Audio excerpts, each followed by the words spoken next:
আসসালামু আলাইকুম সুপ্রিয় শিক্ষার্থীরা, আশা করি তোমরা প্রত্যেকে ভালো আছো, সুস্থ আছো। দেখো আজকে তোমাদের সাথে আলোচনা করতে যাচ্ছি লেকচার 8 এবং 9।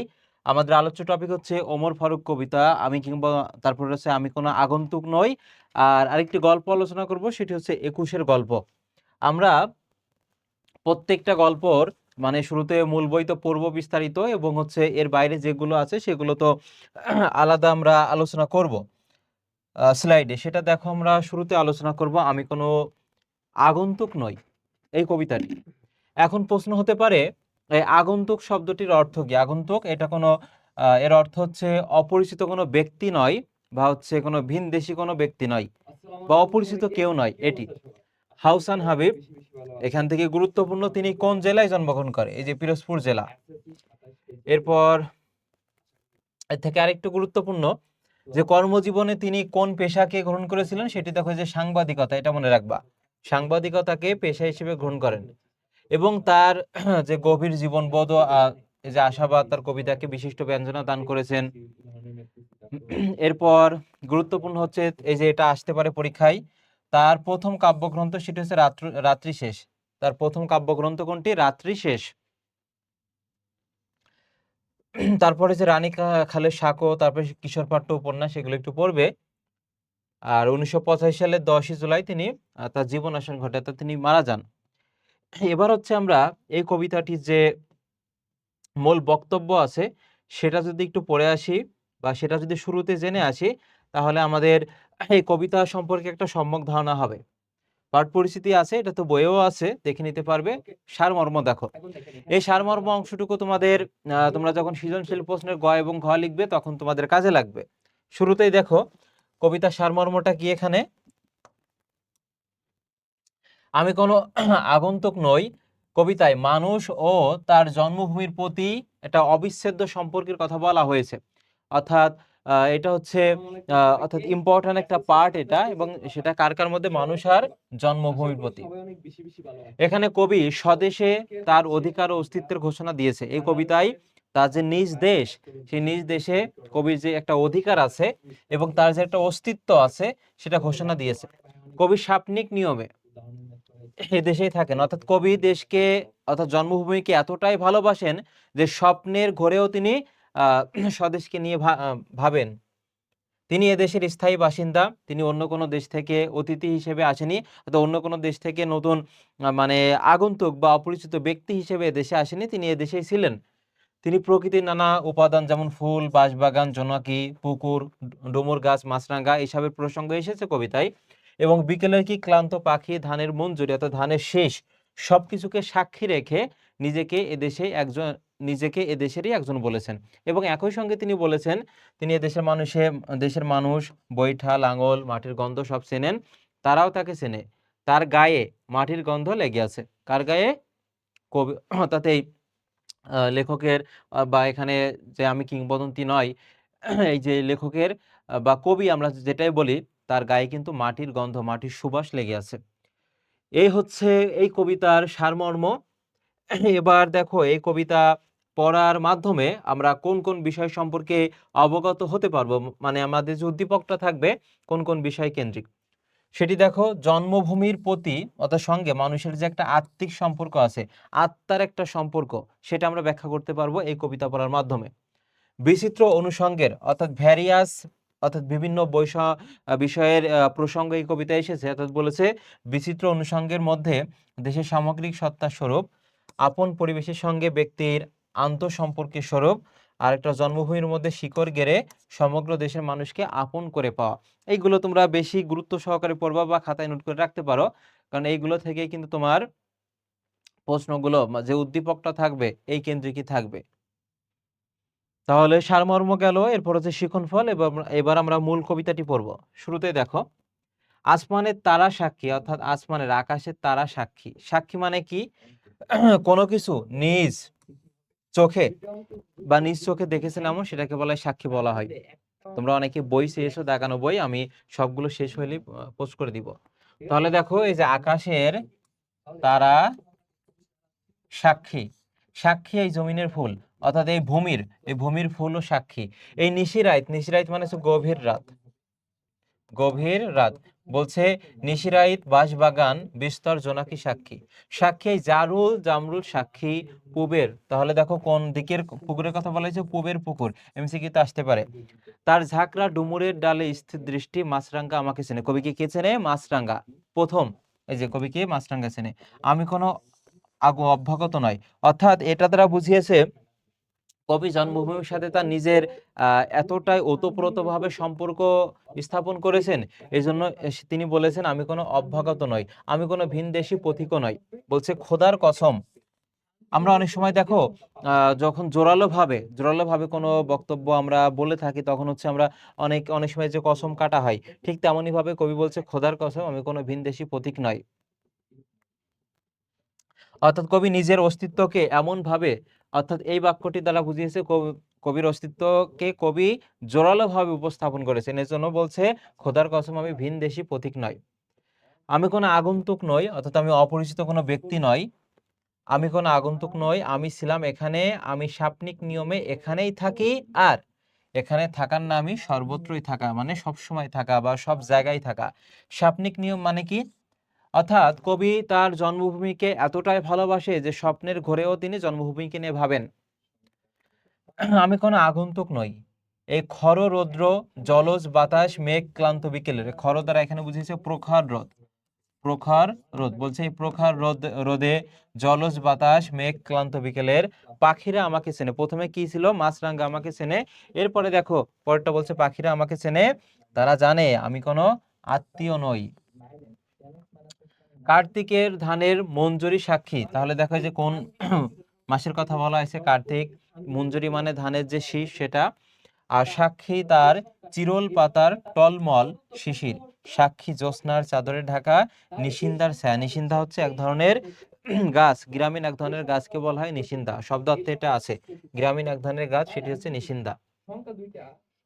পরে দেখো অকাল বার্ধক্যে, অর্থাৎ অকাল বার্ধক্যে এটা প্রবীণ বা বৃদ্ধ বয়সীকে বুঝিয়েছে। অকাল বার্ধক্যে নত কদমালি, তার ক্লান্ত চোখের আধার আমি চিনি, আমি তার চিরচেনা স্বজন একজন, মানে আপনজন আমি তার। আমি জমিলার মার শূন্য খা খা, দেখো এই যে খা খা এটা হচ্ছে তোমার অব্যয়, এবং এই অব্যয়টা কি অর্থে ব্যবহার করা হয়েছে বলতো? শূন্য অর্থে। অর্থাৎ রান্নাঘরে কোনো খাবার নাই, সেক্ষেত্রে এই যে খা খা, এই খা খা এটা অব্যয় এবং এটা শূন্য অর্থে ব্যবহার করা হয়েছে। অকাল বার্ধক্যে নত কদমালি, তাহলে এটা এমসিকিউ আসতে পারে যে অকাল বার্ধক্যে নতকে, সেটা হচ্ছে কদমালি, তার ক্লান্ত চোখের আধার। এখানে আরেকটা বিষয় মনে রাখবা, আধার যখন চন্দ্রবিন্দু থাকে তখন তার অর্থ হচ্ছে অন্ধকার, অন্ধকার।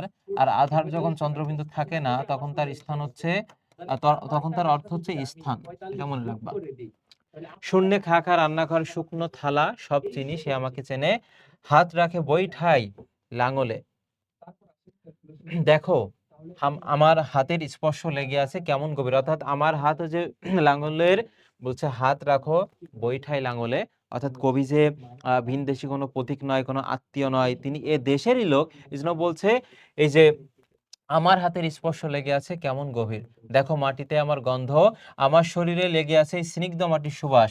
অর্থাৎ এই স্নিগ্ধ মাটির সুবাস দ্বারা এখানে মাটির প্রতি যে একটা তার সম্পর্ক, বা এখানে আমরা বলতে পারি যে মিষ্টি মাটির যে গন্ধ, মিষ্টি মাটির গন্ধকে এখানে বোঝানো হয়েছে। প্রত্যেকটা লিখে দিয়েছি, আমি বই দিয়ে দিব, পিক দিয়ে দিব আর কি। আমাকে বিশ্বাস করো আমি কোনো আগন্তুক নয়, দুপাশে, এই যে দুই পাশে, এটা ছিল দুই দেখো, আর এটা হচ্ছে আহ কোন একটা বর্ণকে যদি বিলুপ্ত করতে হয় তাহলে এই যে ইনভার্টেড কমা যেটাকে বলে, এই যে উদ্ধৃতি চিহ্ন আমরা ব্যবহার করি আর কি। এই যে দুই রস্যইকে বিলুপ্ত করার জন্য দেখো এই যে চিহ্নটা ব্যবহার করা হয়েছে, উদ্ধৃতি চিহ্ন। দুপাশে ধানের ক্ষেত সরু পথ সামনে ধুধু নদীর কিনার, আমার অস্তিত্বে গাথা, অর্থাৎ কবির অস্তিত্বে গাথা রয়েছে সবগুলো।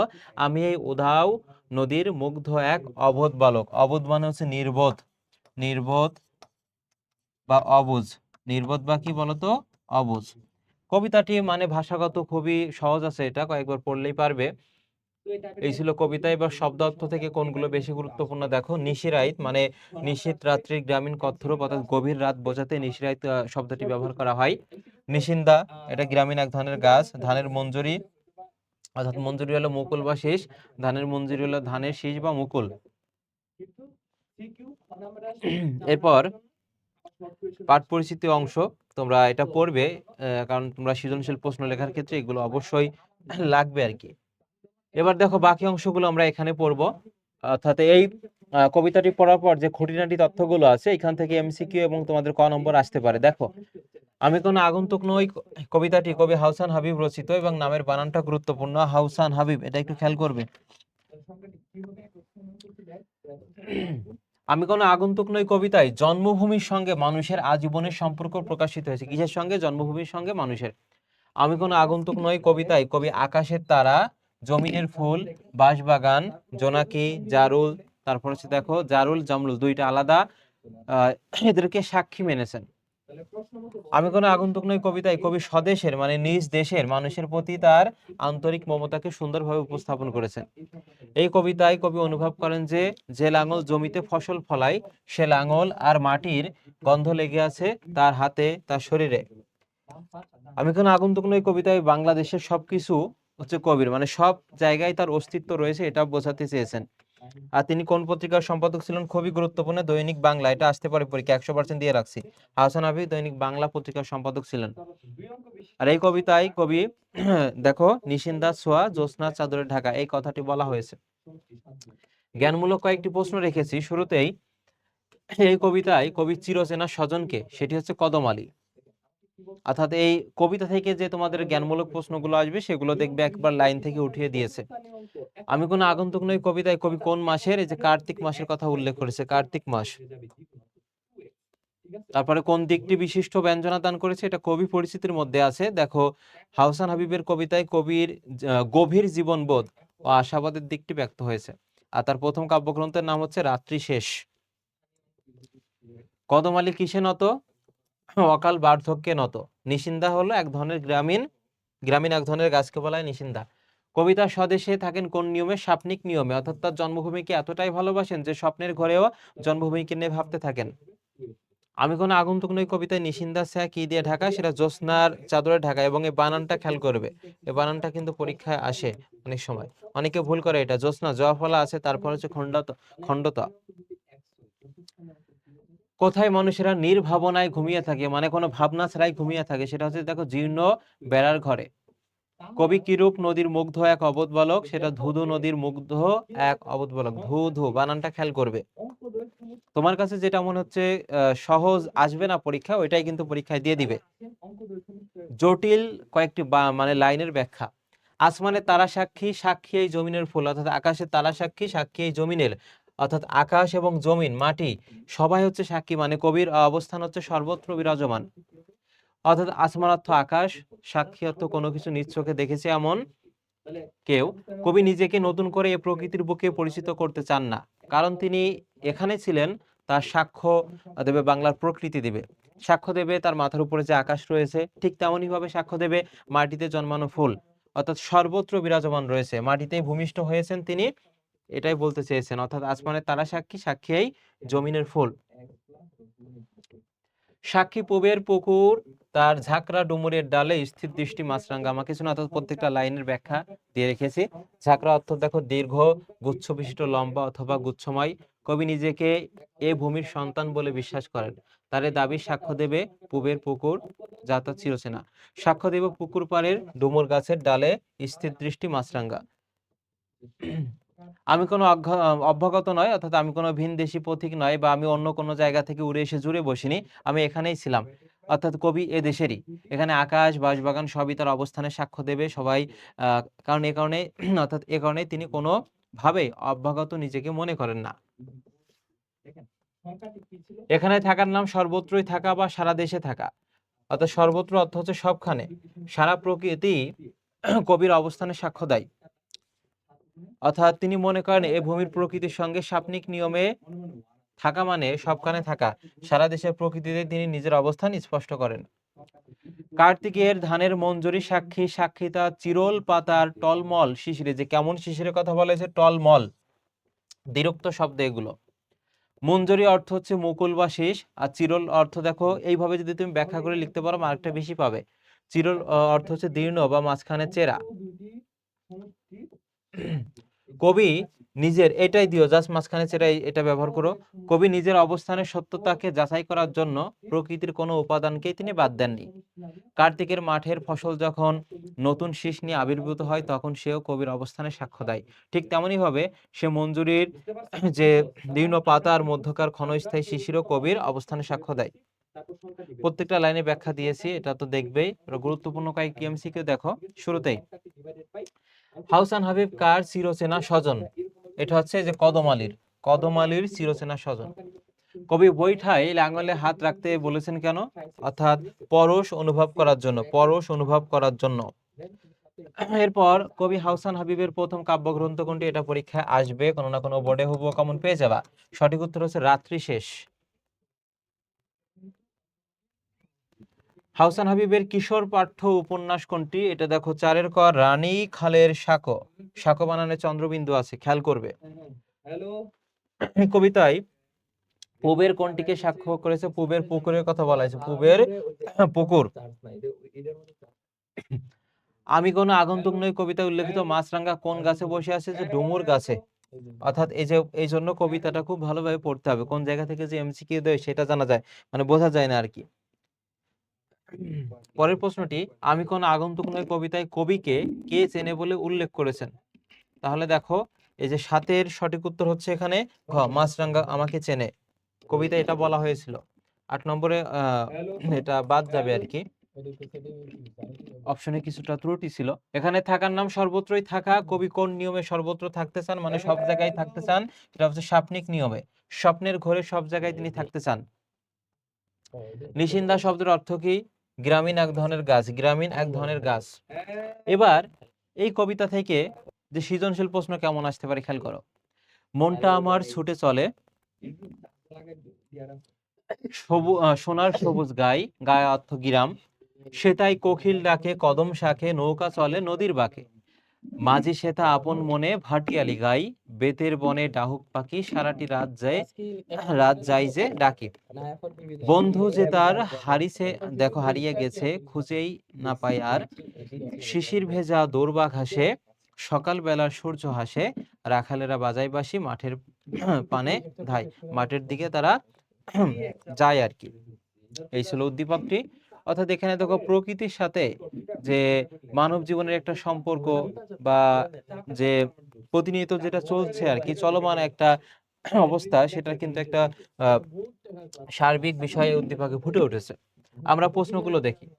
হাউসান হাবিবের কবিতায় কোন দিকটি বিশিষ্ট ব্যঞ্জনা দান করেছে? এটা আসবে কোনো না কোনো বোর্ডে, এটা তোমার হচ্ছে কবি পরিচিতি অংশে ছিল, খেয়াল করো, এটা খাতায় লিখতে পারো আর কি, গুরুত্বপূর্ণ, লিখলে মনে থাকবে। গভীর জীবনবোধ ও আশাবাদ বিশিষ্ট ব্যঞ্জনা দান করেছে হাউসান হাবিবের কবিতায়, তার লেখায়। জমিলার মার শূন্য খাকা রান্নাঘর, শুকনো থালা সব চিনি। অর্থাৎ জমিলার মা কিসের প্রতিনিধি বলতো? অভাবী বা হচ্ছে দরিদ্র শ্রেণীর প্রতিনিধি এই জমিলার মা। তাহলে তুমি এইভাবে লিখতে পারো, আলোচ্য কথারই দ্বারা বাংলার দারিদ্রপীড়িত, দেখো এই যে দারিদ্রপীড়িত জনগোষ্ঠীর সাথে কবির নিবিড় সম্পর্কের বিষয়টি বোঝানো হয়েছে, যে জন্মভূমির মানুষের সাথে কবির নিবিড় সম্পর্ক ছিল, অর্থাৎ সেই সম্পর্কটা ছিন্ন করা যাবে না, ওতপ্রোতভাবে অঙ্গাঙ্গিভাবে সম্পর্ক ছিল। তিনি প্রকৃতির মতো মানুষকে যে ভালোবাসেন সেটি এখানে প্রকাশিত হয়েছে। বাংলার গরিব দুঃখী মানুষের প্রতিনিধি হিসেবে তিনি জমিলার মায়ের প্রসঙ্গ কিন্তু এই কবিতা এনেছে। একইভাবে অভাবী মানুষের রান্নাঘরে যে শূন্য চুলা, তারপরে খাবারহীন থালা থাকে, সেই সম্পর্কে কবি যে অবগত আছেন সেটি বোঝানো হয়েছে এটিতে, এই অংশে। উদ্দীপকের ভাববস্তুর সাথে মানে মূল অংশের সাথে আমি দেখো কোন আগন্তুক নই কবিতায় কবির অনুভূতি সাদৃশ্য, অর্থাৎ এখানে বলেছে কোন দিকে মিল আছে, সাদৃশ্য মানে মিল, তাহলে আমরা লিখতে পারি যে স্বদেশ প্রীতির, অর্থাৎ নিজ দেশের প্রতি যে একটা ভালোবাসা, এটা কিন্তু ব্যক্ত হয়েছে। তুমি শুরুতেই এই যে একদম কি টু দা পয়েন্টে তুমি এই গ হোক আর ঘ হোক, যে শুরুতে যে অংশটা জ্ঞানমূলক অংশ, সেখানে তুমি একদম টু দা পয়েন্টে উত্তর করবে যে কোনটি সম্পর্কে এখানে বলা হয় যে স্বদেশ প্রীতি বা স্বদেশ প্রেম। এবার তুমি 2 নম্বর প্যারায় কি করবে? ওই স্বদেশ প্রীতি সম্পর্কে তুমি যা জানো একেবারে মূল কথা, বা আমি শুরুতে কিন্তু মূল বক্তব্য দিয়েছিলাম এই কবিতার, সেই অংশটুকু এই 2 নম্বর প্যারায় দিবা। আর 3 নম্বর যেটা করবা, যেহেতু এখানে বলেছে সাদৃশ্য দেখাও, অর্থাৎ তোমার পঠিত আমি কোনো আগন্তুক নেই কবিতা আর হচ্ছে এই উদ্দীপক থেকে যে যে বিষয়ে মিল আছে সেগুলো এখানে 3 নম্বর প্যারায় ফুটিয়ে তুলতে হবে। এখানে তুমি 3 পাওয়ার সম্ভাবনা আছে। আর ঘ নম্বরে যে 4টা মার্ক এখানে সাধারণত 4 দেয় না, তবে 3 তুমি পাবে, অর্থাৎ 8 9 কিন্তু মার্ক পাবে যদি এই কাঠামোগুলো অনুসরণ করো, এইভাবে যদি লিখতে পারো। খেয়াল করো উদ্দীপকটি আমি কিংবদন্তি বারবার চলে আসছে, এটা ইন্টারের একই রকম কবিতা তো নাম। কোনো আগন্তুক নয়, আমি কোনো আগন্তুক নয় কবিতার অখণ্ড ভাব প্রকাশ করে কি, মানে অখণ্ড ভাব মানে সম্পূর্ণ ভাব প্রকাশ করে কি, তোমার কাছে জানতে চেয়েছে। এই যে কয় শিকারে কি, যখন কয় শিকারে কি থাকে তখন তার উত্তর দিতে হয় হ্যাঁ বা না, ইয়েস নো কোশ্চেনের ক্ষেত্রে এই যে রস্বইকার ব্যবহার হয়। তোমার উত্তরের সপক্ষে মতামত দাও। তাহলে আমরা বলতে পারি আমি কোনো আগন্তুক নই কবিতার জন্মভূমির সাথে মানুষের শাশ্বত, শাশ্বত হচ্ছে চিরন্তন, শাশ্বত অর্থ হচ্ছে চিরন্তন, চিরন্তন সম্পর্কের অখণ্ড ভাব প্রকাশ পেয়েছে। আর 2 নম্বরটা কি বললাম, এখানে উদ্দীপকের প্রসঙ্গ আনবে না, মূল কথা। 3 নম্বর প্যারাটা হচ্ছে উদ্দীপক আনবে। আর 4 নম্বর যেটা থাকবে সেখানে তুমি তোমার একটা মন্তব্য দিতে পারো। এই ছিল হচ্ছে আমি কোনো আগন্তুক নই এই কবিতাটি, ছোট কবিতা ছিল এবং এর যে পাশাপাশি যেগুলো লাগবে সেগুলো আমি স্লাইডে দিয়েছি। এবার হচ্ছে আমরা পড়তে যাচ্ছি আর কি 21-এর গল্প। আমরা সবার শেষে হচ্ছে আমাদের যে ওমর ফারুক যে কবিতাটি আছে ওটা অনেক বড় কবিতা, আমরা শেষে পড়ব। 21-এর গল্প, এটা খুব বেশি কঠিন ওয়ার্ড এখানে নাই, একেবারে গল্পের মতো, কিন্তু এখান থেকে তোমাদের প্রশ্ন আসতে পারে।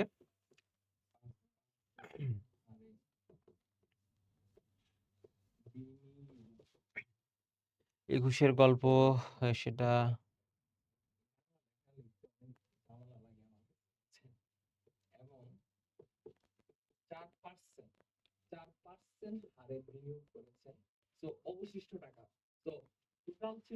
কোথায় গেল, কোথায় গেল?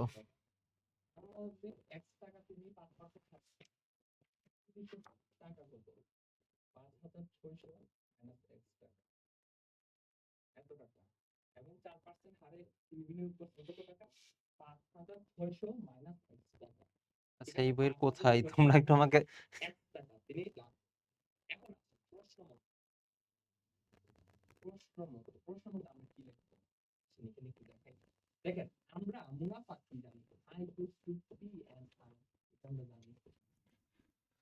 তাহলে দেখো এই লেকচারের দ্বিতীয় অংশ, সেটি হচ্ছে 21-এর গল্প, লিখেছেন জহির রায়হান।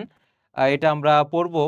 মূল বই যেটা রয়েছে 21-এর গল্প, খুব বেশি কঠিন শব্দ কিন্তু এখানে নাই, তারপরেও দুই একটা হচ্ছে আমি এটা তো দাগিয়ে তোমাদেরকে বই দিব, মূল বই থেকে এটা না পড়াইলেও হবে, কারণ এরকম কঠিন শব্দ নাই যেটা ব্যাখ্যা দিতে হবে, জাস্ট অ্যাজ ইউজুয়াল গল্পের মতো। দেখো আমি এখানে যেভাবে সাজিয়েছি এটা পড়লে আর কি হবে, এর বাইরে আর কিছু লাগবে না। পাঠ পরিচিত অংশটুকু মূল বইয়ে যেটা রয়েছে যে 1952 সালের ভাষা আন্দোলনের প্রেক্ষাপটে 21-এর গল্প শীর্ষক ছোট গল্পটি রচিত হয়েছে। তাহলে তোমাকে প্রথমে জানতে হবে এটা 1952 সালে ভাষা আন্দোলনের প্রেক্ষাপটে, কোন প্রেক্ষাপটে এটা রচিত হয়েছে। এবং এই গল্পে আমরা দেখব তপু নামক এক প্রাণ সচ্ছল মানে সচ্ছল সে এবং স্বপ্নবান তরুণের আত্মত্যাগের কথা কিন্তু ফুটে উঠেছে। তাহলে কার কথা এখানে মনে রাখবে, যে তপু, এর কথা মনে রাখবা। এছাড়াও গল্পে গল্পকথক ও রাহাত নামে আরো দুটি চরিত্রের সক্রিয় অংশগ্রহণ লক্ষ্য করা যায় এই 21-এর গল্পে। মূলত এই ছোট গল্পে 3 বন্ধুর আন্তরিক সম্পর্ক ও রাজনৈতিক কর্মকাণ্ডের মধ্য দিয়ে ভাষা আন্দোলনকারী বাংলাদেশের বাস্তব চিত্র ফুটে উঠেছে। কয় বন্ধু, এমসিকিউতে আসতে পারে, 3 বন্ধু। গল্পে তপু মেডিকেল কলেজের ছাত্র ছিল, বয়সে ছোট হলেও সে ছিল একমাত্র বিবাহিত, কিন্তু সে পারিবারিক, তার বইয়ের নাম কি ছিল, বইয়ের নাম ছিল রেনু ছিল, এটা মনে রাখবে। কিন্তু সে পারিবারিক বাধা উপেক্ষা করে বন্ধুদের সাথে রাষ্ট্রভাষা বাংলার দাবিতে রাজপথে নেমে শহীদ হয়। পরবর্তীকালে 4 বছর পর, এই যে সংখ্যাগত তথ্য থেকে এগুলো আসতে পারে, কত বছর পর, 4 বছর পর ঘটনাক্রমে তপুর কঙ্কাল তার কলেজের হোস্টেলে আবিষ্কৃত হয়, অর্থাৎ সে মারা গিয়েছিল। পরবর্তীতে তারই যে বন্ধু আরো যে 2 জন আছে তাদের সেই হোস্টেলে একজন একজন নতুন এসেছিল ছাত্র, সে একটা কঙ্কাল পেয়েছিল এবং সে কঙ্কালে যে কিছু বৈশিষ্ট্য দ্বারা চিনতে পেরেছিল যে এটা হচ্ছে তপুর কঙ্কাল। আমরা ধারাবাহিকভাবে সবগুলোই জানবো। দেখো, পরবর্তীকালে 4 বছর পর ঘটনাক্রমে তপুর কঙ্কাল তার কলেজের হোস্টেলে আবিষ্কৃত হয়। মাথার খুলির ফুটো আর বাম পায়ের টিবিয়া ফেবুলা দেখে, অর্থাৎ তার পা হচ্ছে একটা 2 ইঞ্চি ছোট ছিল তপুর, এটা দেখে পরবর্তীতে চিনেছিল। আরো দেখো কিছু তথ্য ছিল যে তপুর মতো এমন অনেক মূল্যবান প্রাণের বিসর্জনের মধ্য দিয়ে অর্জিত হয়েছে বাংলা ভাষা অধিকার, এটাই কিন্তু মূল থিম এই গল্পের। এছাড়াও পরবর্তী সময়ে বাঙালির সমগ্র মুক্তি সংগ্রামের যে প্রেরণা হিসেবে কাজ করেছে ভাষা আন্দোলন। তপুর কঙ্কাল হিসেবে ফিরে আসা যেন প্রতীকী অর্থ বহন করে, এতে বোঝা যায় জাতীয় ইতিহাসে। তাহলে দেখো, অনেক আগেই মারা গিয়েছিল তপু, পরবর্তীতে তারই হোস্টেলে এই তপুর যে কঙ্কাল সেটা আবিষ্কৃত হয়েছিল, এবং এটা দ্বারা বুঝিয়েছে অনেক নাম জানা না জানা অনেকেই শহীদ হয়েছেন, কিন্তু তারা মারা যেও এখনো যে অমর রয়েছে, এটাই কিন্তু বোঝানো হয়েছে। অর্থাৎ শেষ লাইনটা দেখো, এতে বোঝা যায় জাতীয় ইতিহাসে বীরদের কোনো মৃত্যু নেই, বরং তারা বারবার ফিরে আসে ভবিষ্যৎ প্রজন্মের কাছে। তবে প্রত্যক্ষ পরোক্ষভাবে, মানে প্রত্যক্ষ মানে সরাসরি, আর পরোক্ষভাবে মানে হচ্ছে সরাসরি নয়, প্রত্যক্ষ পরোক্ষভাবে প্রেরণা যোগাতে তারা ফিরে আসে। এবার দেখো, এই গল্পটি পড়ার পর আমরা কোন কোন বিষয় সম্পর্কে জানতে পারবো, বা তোমাদের যে উদ্দীপকগুলো থাকবে তার যে জ্ঞানমূলক অংশ, গ এবং ঘয়ের, গ এবং ঘয়ের যে জ্ঞানমূলক অংশ, জ্ঞানমূলক অংশ, তার যে মূল থিমটা থাকবে এই কেন্দ্রিক। যে 1952 সালের ভাষা আন্দোলনে ছাত্রদের অংশগ্রহণ সম্পর্কে, 1952 সালের 21শে ফেব্রুয়ারি 144 ধারা ভঙ্গ করে ছাত্র জনতার মিছিল, পরিবারের নিষেধ উপেক্ষা করে তপু যে হচ্ছে মিছিলে গিয়েছিল এবং তার জীবনটা উৎসর্গ করে দিয়েছে, এমন তপুর মতো আরো অনেকেই কিন্তু নিজের জীবন বিসর্জন দিয়েছে মাতৃভাষা রক্ষা করার জন্য। আজকে 21শে ফেব্রুয়ারি ক্লাসটা রেকর্ড করা হচ্ছে আর কি। এই যে ভাষার জন্য শহীদ রফিক জব্বার, কত নাম জানা না জানা অনেকেই জীবন দিয়েছে, বুকে তাজা রক্ত ঢেলে দিয়েছে, তারা মারা গিয়েছে কিন্তু এখনো অমর রয়েছে। বাংলা ভাষার ন্যায্য দাবি আদায়ে ছাত্রদের অগ্রণী ভূমিকা এবং দাবি প্রতিষ্ঠায় সর্বোচ্চ ত্যাগ স্বীকার সম্পর্কে, বাংলা ভাষাকে রাষ্ট্রভাষা করার জন্য জীবন দিয়ে সহপাঠী বন্ধুদের মাঝে অম্লান হয়ে থাকা, মলিন হয়ে থাকা, বেঁচে থাকা সম্পর্কে কিন্তু ফুটে উঠেছে এই গল্পটিতে। এবার দেখো, 21-এর গল্প, এই গল্পে কঠিন তেমন কোনো শব্দ নাই, কয়েকবার পড়লে এমনিতেই তুমি পারবে, এই জন্য মূল বই তো এভাবে পড়াইলাম না। 21-এর গল্প শীর্ষক ছোট গল্পটির লেখককে জহির রায়হান, খুবই গুরুত্বপূর্ণ। এবং জহির রায়হান রচিত কোন জায়গা থেকে এটা নিয়ে আসছে দেখো, গল্প সমগ্র 1979 থেকে সংকলিত। গল্প সমগ্র 1979 সাল থেকে এটা হচ্ছে সংকলিত। কোন জায়গা থেকে সংকলন করা হয়েছে এটা পরীক্ষায় আসে। এবং এই গল্পের যে প্রধান চরিত্র তপু, সেটাও মনে রাখবা। 21-এর গল্প নামক ছোট গল্পের পটভূমি কি, সেটা হচ্ছে 1952 সালে ভাষা আন্দোলন। 21-এর গল্প শীর্ষক ছোট গল্পে প্রাণোচ্ছল ও স্বপ্নবান এক তরুণের আত্মত্যাগ প্রতিফলিত হয়েছে। 21-এর গল্প নামক ছোট গল্পের প্রধান চরিত্রকে তপু, যার কপালের মাঝ বরাবর গুলি লেগেছিল।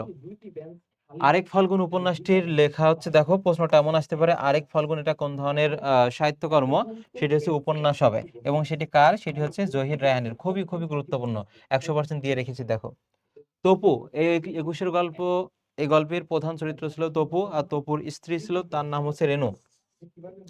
জহির রায়হানের জন্ম তারিখ এটা একটু দেখবে।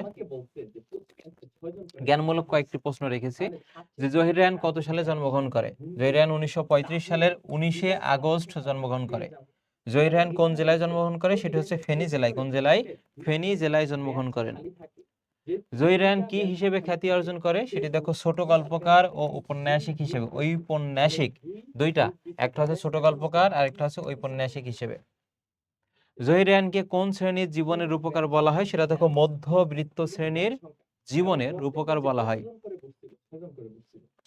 জহির রায়হানের কণ্ঠে বলিষ্ঠ ছিল সমাজের কিসের বিরুদ্ধে, অর্থাৎ তার কণ্ঠ সমাজের যে অসঙ্গতি ছিল, নানা বৈষম্য ছিল, তার বিরুদ্ধে তার কণ্ঠ সবসময় কি বলিষ্ঠ ছিল। হাজার বছর ধরে, এই যে হাজার বছর ধরে, আরেক ফাল্গুন, এটা অনেকবার পরীক্ষায় এসেছে, কার উপন্যাস, সেটি দেখো, এটি হচ্ছে জহির রায়হানের উপন্যাস, মনে রাখবা। আরেক ফাল্গুন উপন্যাসের রচয়িতা বলতে না বলতেই জহির রায়হান। বরফ গলা নদী উপন্যাসটি, সেটি হবে জহির রায়হান। 21-এর গল্প ছোট গল্পে কে আবার ফিরে এসেছিল, সেটা দেখো, তপু আবার ফিরে এসেছিল। তপু কঙ্কাল হয়ে ফিরে এসেছিল। তপুদের বিকালটা কেমন কাটতো, সেটা দেখো, আমোদ আমোদ ফুর্তিতে কাটতো, মানে আনন্দ হাসিতে কাটতো আর কি। 21-এর গল্প ছোট গল্পে কোন নদীর কথা বলা হয়েছে? এটা মনে রাখবো, বুড়িগঙ্গা নদী। মানে ভিতরগত তথ্য। এনাটমি কিসের সাথে সম্পর্কিত? সেটি হচ্ছে দেখো জীব দেহের গঠন শনাক্তকরণ ও বর্ণনার সাথে সম্পর্কিত। এটা আসতে পারে, বা অ্যানাটমি কি, বা প্রশ্নটা এমন আসতে পারে তোমার পঠিত কোন গল্পে অ্যানাটমি শব্দটি আছে বা প্রসঙ্গ আছে, এমন প্রশ্ন আসতে পারে। জহির রায়হানের 21-এর গল্প কি জাতীয় রচনা? সেটি হচ্ছে ছোট গল্প। প্রশ্ন আসতে পারে এটা কি উপন্যাস, এটা কি কাব্য বা ছোট গল্প, এই ধরনের। তাহলে এটি কি হবে? ছোট গল্প। অনুধাবনমূলক কয়েকটি প্রশ্ন রেখেছি দেখো। তপু ফিরে আসায় সবাই উদ্বিগ্ন হয়ে পড়েছিল কেন? তপু তো মারা গিয়েছিল, কিন্তু পরবর্তীতে যে ফিরে আসলো ঠিকই, কিন্তু জীবন্ত হিসেবে আর না। তপুর ফিরে আসাটা স্বাভাবিক ছিল না বলেই সবাই উদ্বিগ্ন হয়ে পড়েছিল। এটা তুমি হচ্ছে শুরুতে দিবে। এবার 4 বা 5 লাইনে ব্যাখ্যা। যে 4 বছর আগে হাইকোর্টের সামনে মিলিটারি গুলিতে মারা যাওয়া তপুকে কেউ আবার দেখবে বলে কল্পনা করেনি। অনেক আগেই তো মারা গেছে, 4 বছর আগে। সে আবার ফিরে আসবে, এটা অনেকের কল্পনার বাহিরে ছিল। তাকে, অর্থাৎ 21-এ গল্পের যে কেন্দ্রীয় চরিত্র সে ছিল তপু। সে যে 4 বছর আগে হাইকোর্টের সামনে মিলিটারিদের গুলিতে মারা যায়, পরবর্তীতে সে ফিরে আসবে না, এটাই তো স্বাভাবিক। মরা মানুষ আবার কিভাবে ফিরে আসে? তাকে ফিরে পাবে সে কথা তার বন্ধুরা ভুলেও ভাবেনি। কিন্তু সেই তপু যখন আবার ফিরে আসে, তা সবাইকে কি করে? অবাক করে দেয়। তার এই অস্বাভাবিক বা আকস্মিক শব্দের অর্থ হচ্ছে হঠাৎ। আকস্মিক ফিরে আসায় সবাই কেমন যেন উদ্বিগ্ন হয়ে পড়েছিল। সে জীবন্ত অবস্থায় ফিরে এসেছিল না, কঙ্কাল হিসেবে। অবাক হয়ে ওর দিকে তাকিয়ে আছি। উক্তিটি ব্যাখ্যা করো। অর্থাৎ ভাষা আন্দোলনের মিছিলে গিয়ে শহীদ হওয়া যে তপুর, তার কঙ্কাল দেখে দেখে দেখতে আসা লোকজন অবাক হয়ে তাকিয়ে থাকে। অর্থাৎ এটা অলরেডি আলোচনার মধ্যে চলে এসেছে, একবার রিডিং করবো জাস্ট। চেনার কোনো উপায় থাকলে তো চিনবে। উক্তিটি দ্বারা কি বোঝানো হয়েছে? অর্থাৎ কঙ্কাল দেখে মানুষ চেনা যায় না বোঝাতে তপু প্রসঙ্গে উক্তিটি করা হয়েছিল। তপু ছিল হচ্ছে মেডিকেল কলেজের ছাত্র। 1952 সালে ভাষা আন্দোলনে সে শহীদ হয়। পরিবারের পিছুটান উপেক্ষা করে রাষ্ট্রভাষা হিসেবে বাংলার ভাষা অধিকার আদায়ে তিনি আন্দোলনে যুক্ত হয় তপু। ভাষা আন্দোলনের মিছিলের অংশ নিলে কপালে গুলিবদ্ধ হয়ে সে শহীদ হয়। ছত্রভঙ্গ, মানে যে মিছিলটা সেটা ভঙ্গ করে দেওয়ার জন্য অনেক সময় দেখবা, তোমরাও দেখো বর্তমান প্রেক্ষাপটে, পুলিশ হচ্ছে কামান বা জল কামান নিক্ষেপ করে আর কি। এই যে ছত্রভঙ্গ মিছিলের সামনে থেকে মিলিটারিরা তুলে নিয়ে যায় তার মৃতদেহ, তপুর মৃতদেহ তুলেও নিয়ে যায় মিলিটারিরা। ঘটনার ধারাবাহিকতায় একদিন কলেজের হোস্টেলে আবিষ্কার হয় তপুর দেহ কঙ্কাল। তা দেখে রাহাতের মনে হয় এটা যে তপুর দেহ তা চেনার উপায় নেই, কেননা কঙ্কাল দেখে রক্ত মাংসে জীবিত মানুষকে শনাক্ত করা যায় না। তপুকে গল্পের রাজা বলা হয়েছে কেন? অর্থাৎ তপু গল্প শুরু করলে আর থামতো না, তাই তাকে গল্পের রাজা বলা হয়েছে। এবং সে ছিল সর্বদা সর্বদা, এই যে সদা শব্দের অর্থ সর্বদা বা সবসময়, হাস্যোজ্জ্বল, প্রাণবন্ত, প্রাণচঞ্চল এক যুবক। তোমাদের ফ্রেন্ড সার্কেলে দেখবা অনেকে তো মন খারাপ থাকে, তারপরে সবসময় হাসতে থাকে, মানে হাসি, সবসময় হাসাহাসি করবে, মানে অতিরিক্ত না। কিন্তু তারপরে ফ্রেন্ড সার্কেলে কিন্তু এমন একটা বন্ধু থাকে যে সবাইকে মাতিয়ে রাখে। ঠিক তেমনই ভাবে এই গল্পে যে আরো 3 জন আছে, 3 জনের মধ্যে সে কিন্তু মানে হাস্য উজ্জ্বল ছিল সবসময় তপু।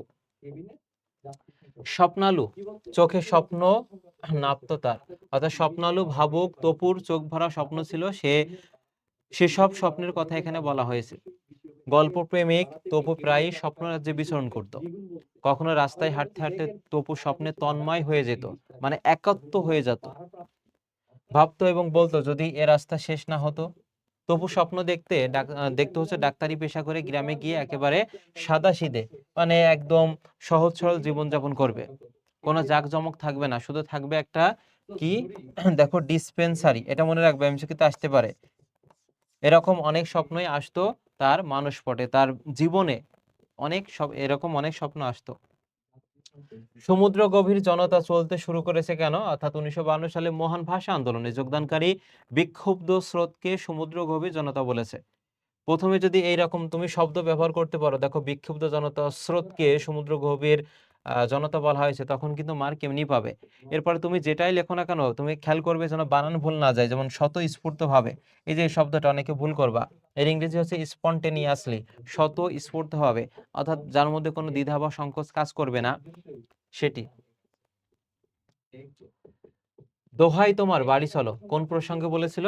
অর্থাৎ তপুকে মিছিলে যেতে না দিয়ে বাড়িতে ফেরানোর চেষ্টা প্রসঙ্গে রেনু, অর্থাৎ তপুর স্ত্রী ছিল রেনু, সে অর্থাৎ অর্থাৎ স্ত্রী তার স্বামীকে মিছিলে যেতে দেবে না।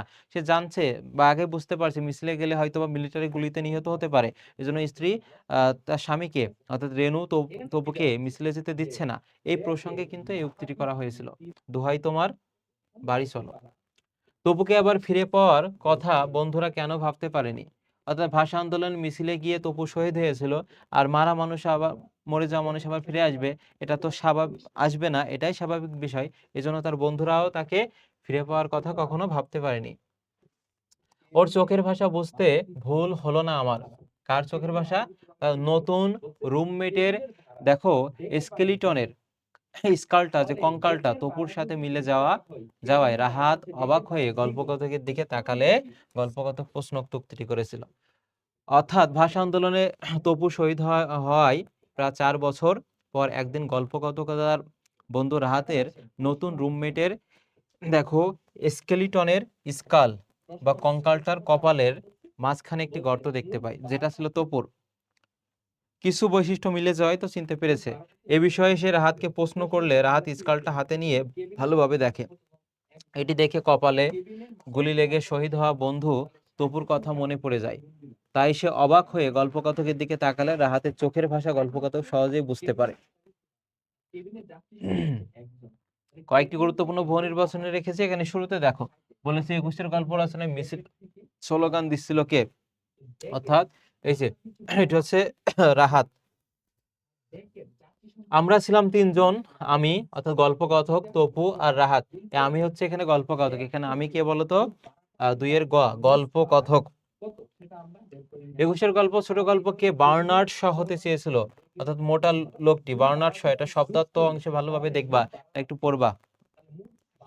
অর্থাৎ বার্নার্ড শ এটা দ্বারা বুঝিয়েছে, অর্থাৎ একজন আইরিশ নাট্যকার ও হচ্ছে সমালোচককে বলা হয়েছে বার্নার্ড শ।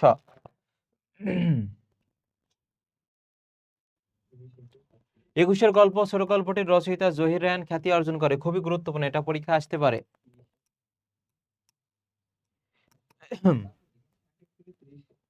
সেক্ষেত্রে দেখো, এটা ছোট গল্পকার হিসেবে, ঔপন্যাসিক হিসেবে আর চলচ্চিত্র কর হিসেবে এটা পরীক্ষা আসতে পারে। 4-এর হচ্ছে ঘ, 4-এর সঠিক উত্তর হচ্ছে ঘ। পরের প্রশ্নটি, জহির রায়হানের বিখ্যাত উপন্যাস কি? সেটি হচ্ছে যে 1000 বছর ধরে, আর একটা হচ্ছে আরক ফাল্গুন। অর্থাৎ এক্ষেত্রে সঠিক উত্তর হচ্ছে যে খ, 5-এর সঠিক উত্তর হচ্ছে খ। নিচের উদ্দীপকটি পড়ে 6 ও 7 নং প্রশ্নের উত্তর। স্বদেশ প্রেম, সাহসিকতা, আত্মত্যাগের প্রতীক বীর বাঙালি। তাদের জন্যই বাংলা ভাষা আজ গৌরব ও মর্যাদায় প্রতিষ্ঠিত। তাদের নিরন্তর সংগ্রাম আন্দোলনের পথ ধরেই অর্জিত হয়েছে বাংলা ভাষার অধিকার। এটি ছিল উদ্দীপক। এখান থেকে বলেছে যে 21-এর গল্প ছোট গল্পের কোন চরিত্রের প্রতিফলন ঘটে?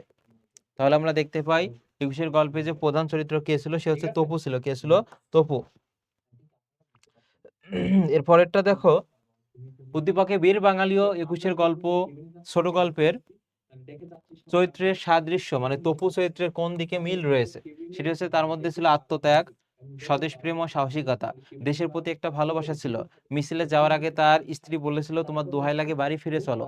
তারপরে সে তার স্ত্রীর কথা না রেখে সে কিন্তু মিছিলে গিয়েছিল এবং বুকের তাজা রক্ত ঢেলে দিয়ে কিন্তু এই ভাষা রক্ষা করেছে।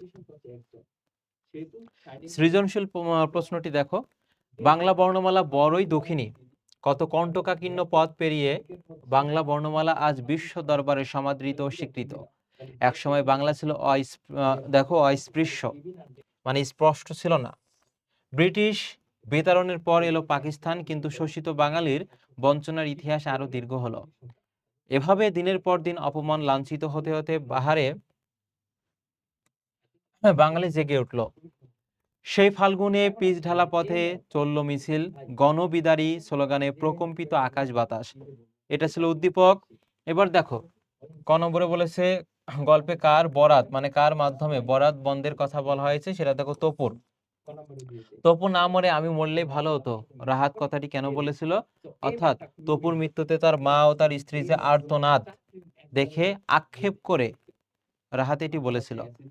আর এটা অলরেডি আলোচনার মধ্যে চলে এসেছে, একবার রিডিং পড়িও এটা। গ বলেছে উদ্দীপকের সঙ্গে একুশের গল্প ছোট গল্পের কোন দিকটি সাদৃশ্যপূর্ণ। অর্থাৎ আমরা দেখতে পাচ্ছি এখানে যে ভাষা আন্দোলনের প্রেক্ষাপট, একুশের গল্প এটা তো ভাষা আন্দোলন কেন্দ্রিক, আর উদ্দীপক যেটা আমরা পড়লাম সেটা ভাষা আন্দোলনের প্রেক্ষাপট। এই যে তুমি মূল থিমটা যদি লিখতে পারো আর ভিতরে যেটাই লেখো না কেন, তুমি ফুল মার্ক কিন্তু পাবে এই গ নম্বর প্রশ্নে।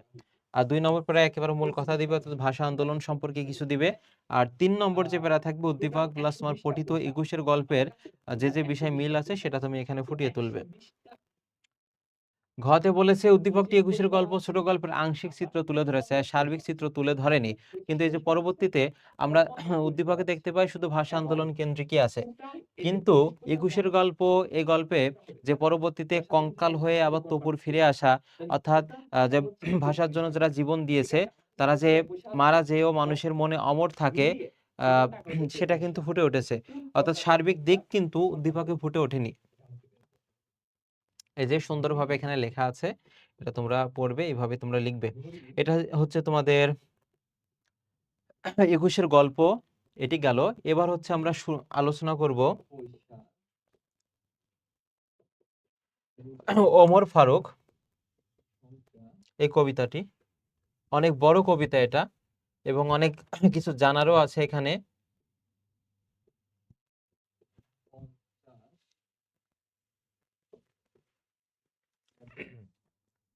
তোমরা আগে হয়তো বা কবিতাটি পড়েছো, আর আজকেও যেভাবে পড়ানো হবে আশা করি যে প্রশ্ন আসুক না কেন তোমরা এখান থেকে সবার আগে উত্তর করতে পারবে।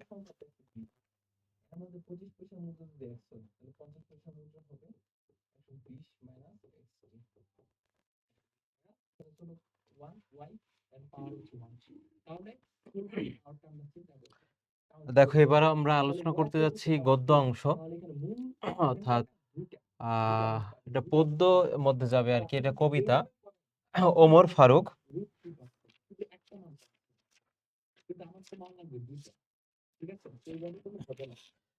এই লিখেছেন হচ্ছে দেখো কাজী নজরুল ইসলাম, এবং এটি অনেক অনেক একটু বড় এবং অনেক কঠিন শব্দ কিন্তু এখানে আছে। যতটুকু সম্ভব আমি সহজ ভাষায় তোমাদেরকে বোঝাবো, ব্যাখ্যা দিব। তার আগে আমরা এই গল্পটির পাঠ পরিচিতি আগে পড়ে গল্প না, কবিতাটির পাঠ পরিচিতি পড়তে হবে, যার মাধ্যমে আমরা কোন সম্পর্কে বলা হয়েছে সেটা সম্পর্কে একটু সম্যক ধারণা পাবো। এবং এখান থেকে এমসিকিউ এবং সিকিউ প্রশ্ন আসার সমূহ সম্ভাবনা রয়েছে। দেখো উৎসটা গুরুত্বপূর্ণ, যে ওমর ফারুক কবিতাটি কাজী নজরুল ইসলামের কোন কাব্যগ্রন্থ থেকে নেওয়া হয়েছে, সেটা হচ্ছে জিঞ্জির। এটা কয়েকবার লিখবে, ক নম্বরে কিন্তু এটা আসতে পারে যে কোন কাব্যগ্রন্থ থেকে, জিঞ্জির কাব্যগ্রন্থ থেকে সংকলিত বা গৃহীত বা কালেক্ট করা হয়েছে। মূল বক্তব্য কি, এই অংশটা তোমাদের কোন কাজে লাগবে? তোমরা যখন সৃজনশীল প্রশ্ন লিখবা গ আর ঘ, তখন কিন্তু এটা 2 নং প্যারায় তোমরা ব্যবহার করবা, 2 নং প্যারাতে ব্যবহার করবা। সেটা দেখো, ওমর ফারুক কবিতা ইসলামের দ্বিতীয় খলিফা হযরত ওমর রাদিয়াল্লাহু আনহুর কি রাদিয়াল্লাহু আনহুর জীবন আদর্শ, মানে জীবনের আদর্শ, চরিত্র, মাহাত্ম্য, মানবিকতা এবং সাম্যবাদী। তিনি যে হচ্ছে কাজী নজরুল ইসলামের কবিতাগুলো কিন্তু যে সাম্যবাদী, মানে সমতা, সেখানে কোনো ভেদাভেদ থাকবে না, তো সাম্যবাদী দৃষ্টিভঙ্গি সুন্দরভাবে প্রতিফলিত হয়েছে। খলিফা ওমর রাদিয়াল্লাহু আনহু ছিলেন একজন মহৎ ব্যক্তিত্ব।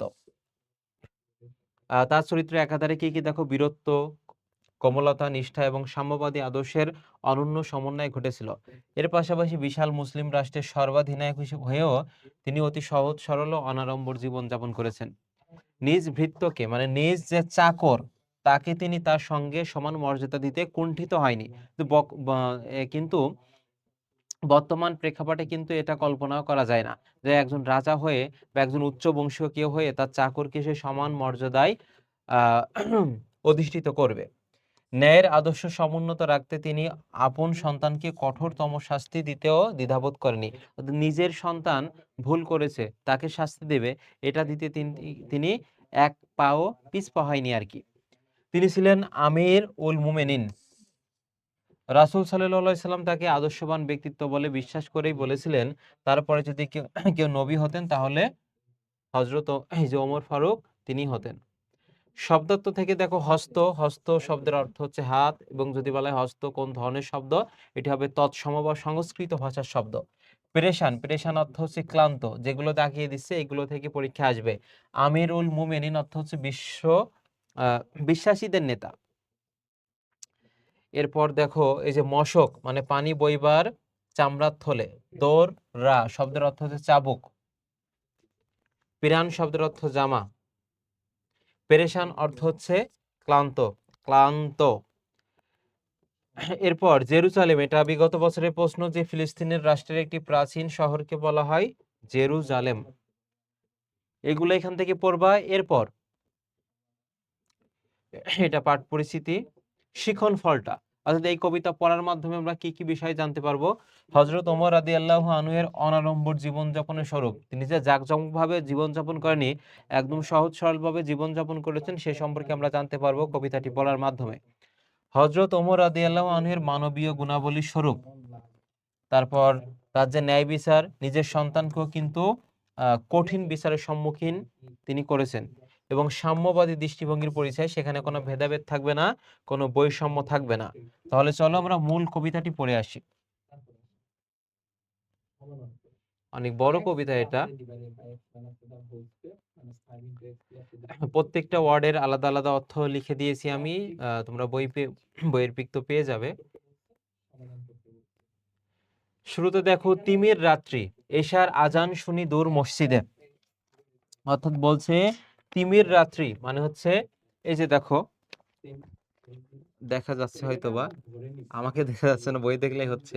প্রত্যেকটা শব্দের অর্থ দেখো আমি লিখে দিয়েছি, এটা একবার দেখলে আর কিছু পড়া লাগবে না, কারণ তোমাদের মূল বই থেকে এমসিকিউ গুলো আসবে, সব প্রশ্ন কিন্তু মূল বই থেকে আসবে।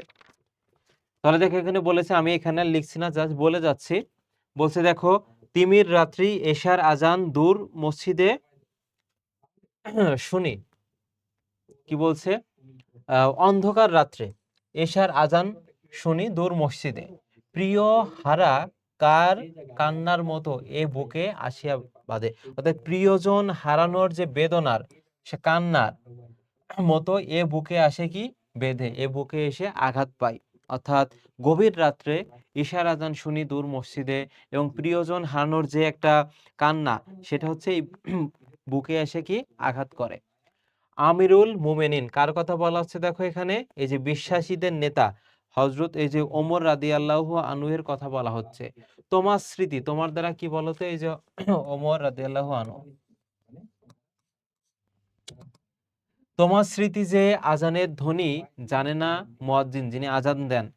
তকবীর শুনি মানে আল্লাহর ধ্বনি শুনি। শয্যা ছাড়িয়া মানে বিছানা ছাড়িয়া চকিতে উঠিয়া বসি। বাতায়নে মানে জানালা, বাতায়ন অর্থ হচ্ছে জানালা। বাতায়নে চাই উঠিয়াছে কিরে গগনে মরুর শশী। খুবই গুরুত্বপূর্ণ লাইন দেখো, বলছে বাতায়নে চাই, জানালায় চেয়ে দেখি কিরে গগনে মানে আকাশে কি উঠিয়েছে মরুর শশী। এই শশী অর্থ হচ্ছে চাঁদ, আর মরুর শশী দেখো এটা মরুভূমির চাঁদ। কিন্তু তোমাকে যদি বলা হয় যে এই মরুর শশী দ্বারা কি বোঝানো হয়েছে বা কার কথা বলা হয়েছে, তখন কিন্তু কি হবে বলো তো? এই যে দেখো, এই যে ওমর রাদিয়াল্লাহু আনহুর কথা বলা হচ্ছে। ও আজান, ও কি পাপিয়ার ডাক, পাপিয়া অর্থ হচ্ছে পাখি, আর চকরি এক ধরনের পাখি বিশেষ, যে চকরি পাখির একটা বৈশিষ্ট্য আছে, সে হচ্ছে কি দেখো, চাঁদের আলো খেয়ে, চাঁদের আলো খেয়ে বেঁচে থাকে, যদিও এটা কল্পনায়, বাস্তবে না। ও আজান, ও কি পাপিয়ার ডাক, ও কি চকরির গান, মুয়াজ্জিনের কণ্ঠে ও কি তোমারই সে আহ্বান। অর্থাৎ তোমারই কি সে আহ্বান, তোমারই দ্বারা এখানে হযরত ওমর রাদিয়াল্লাহু আনহুকে বোঝানো হয়েছে।